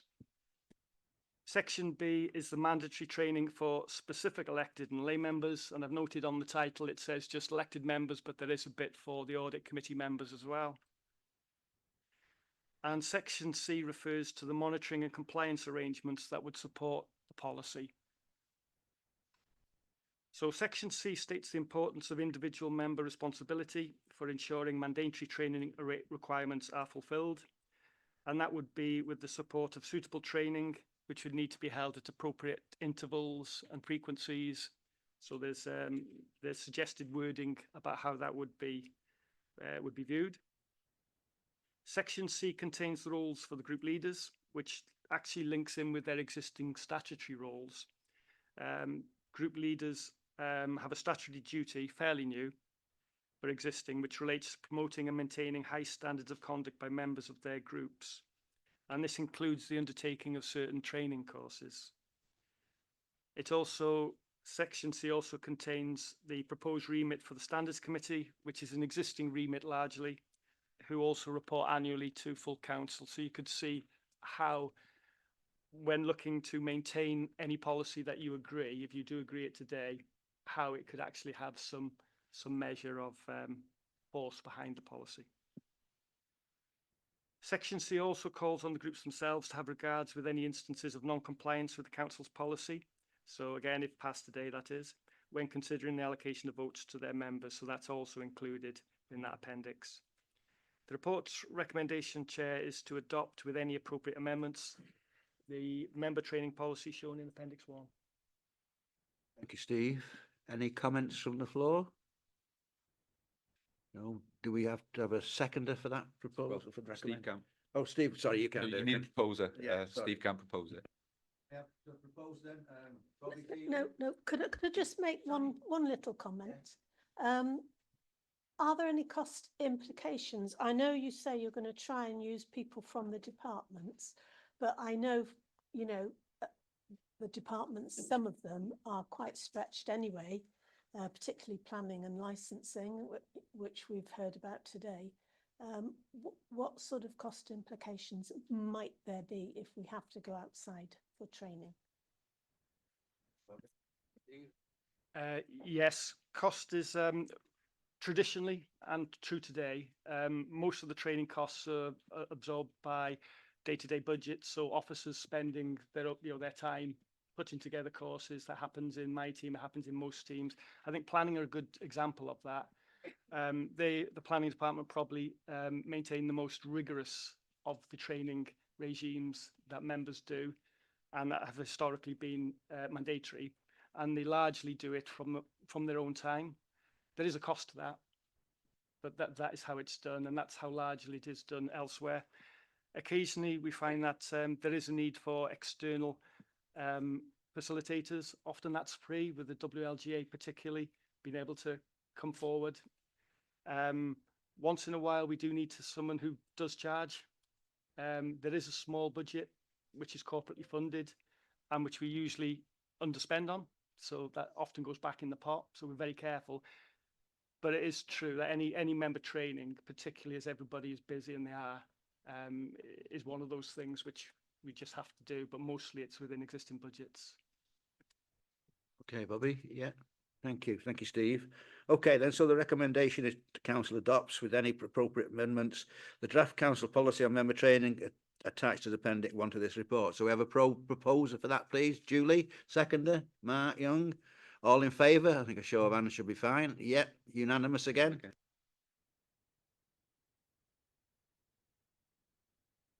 Thank you.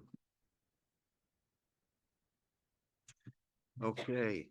Number 9 on my list is a notice of motion from the is that you, Dallas? Yes. Thank you. Thank you, Mr. Chairman, and thank you very much for accepting this notice of motion on a very full agenda already. So I'm very grateful for you for accepting this notice of motion. The notice of motion from the Plaid Cymru group is to do with the budget and the pressure on our balancing the budget process, as we've heard previously this morning. The demand for our social services for children and young people is increasing on a scale not previously seen in our county, and this places enormous pressure on our budget as a councillor. We haven't got much to be able to do as a council to deal with this pressure. We are dependent on Westminster and Cardiff governments to operate in a responsible manner. One of the things that could have a major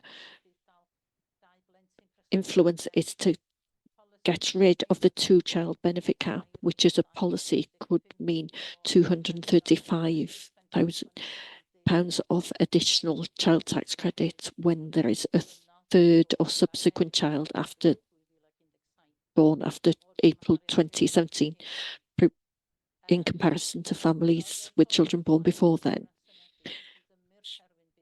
We appeal for the UK government to rescind this 2-child benefit cap.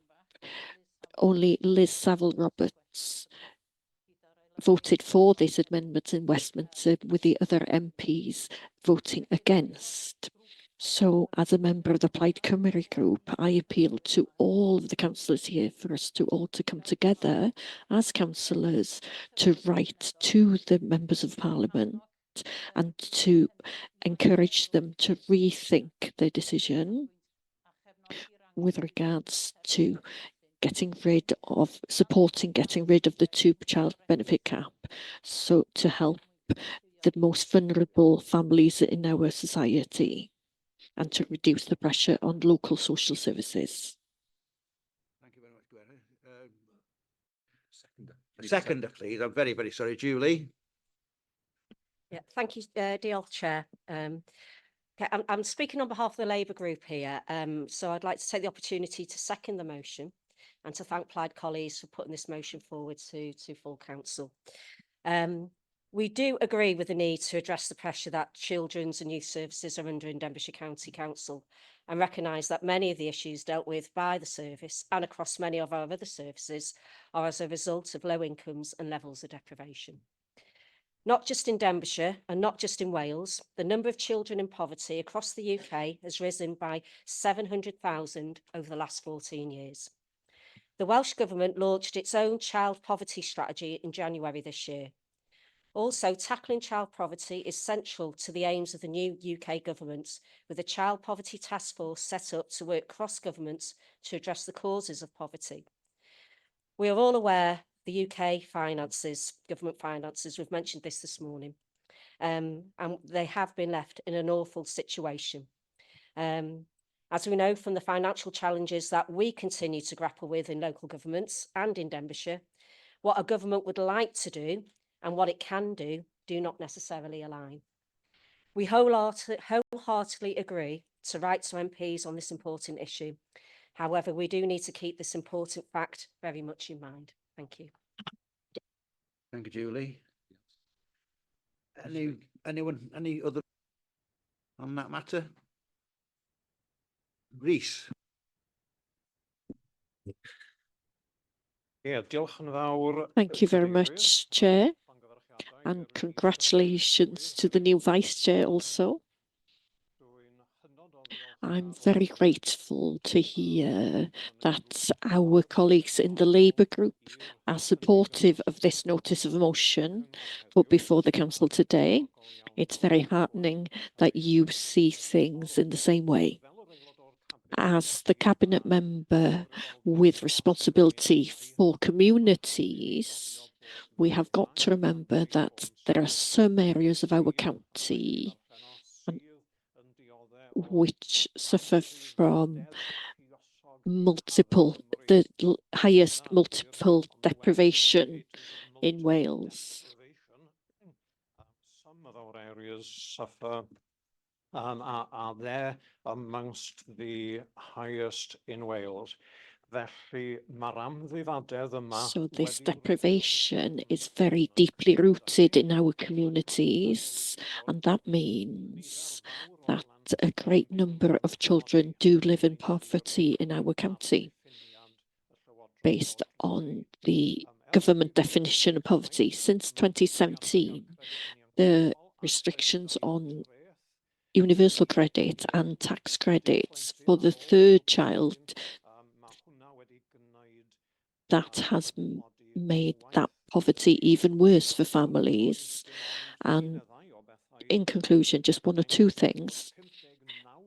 59% of families who are impacted by this CAR are families where the adults are in work, and also that this CAR makes people poorer, but it doesn't encourage adults to look for work or to look for higher paid employment. So we're putting this motion before you that we as a council do rights to our members of parliament in the North Wales region. Thank you, Chair. I think we should move it to the vote, Chair. I was going to ask if anyone was there, but I'm fine. Do we all agree? Yeah. Okay. If we all agree, can we just show by hands that we carry on as the motion suggests? Again, I've got that unanimous. Thank you very much. Thank you. Well done. Last one on my list is number 10, the Council Forward Work Programme. Gary will give me this one. You've got the Council Forward Work Programme there, Chair. Just a note in respect of the November meeting, there is a piece there for the approval of updated governance arrangements for the Corporate Joint Committee. That's being led by Gwynedd, and so when we have the arrangements, we'll bring them. I hope to have them by then, but if we don't, we'll have to defer it. The other thing I would say is the Council Workshop Forward Work Programme. It's actually slightly out of date. There's been more populated in since the papers were published, but the important note is that in November, you'll see that the workshop talks about, again, the governance arrangements for the Corporate Joint Committee. That will either be shared with or replaced by a presentation by NRW in respect of the National Park. So they've asked to come to a council workshop in November. So we've agreed to do that, and depending on the length of their presentation, we might do the CJC at the same time. It was just to flag that up as a possibility. Thank you very much, Gary. I've got nothing else on my agenda list. I said at the start, I'd love to get to number 11 early doors, and I have. I've done very well. Thank you very much for your attendance. Thanks for behaving. You've been very, very good. Thank you very much for the day. Super.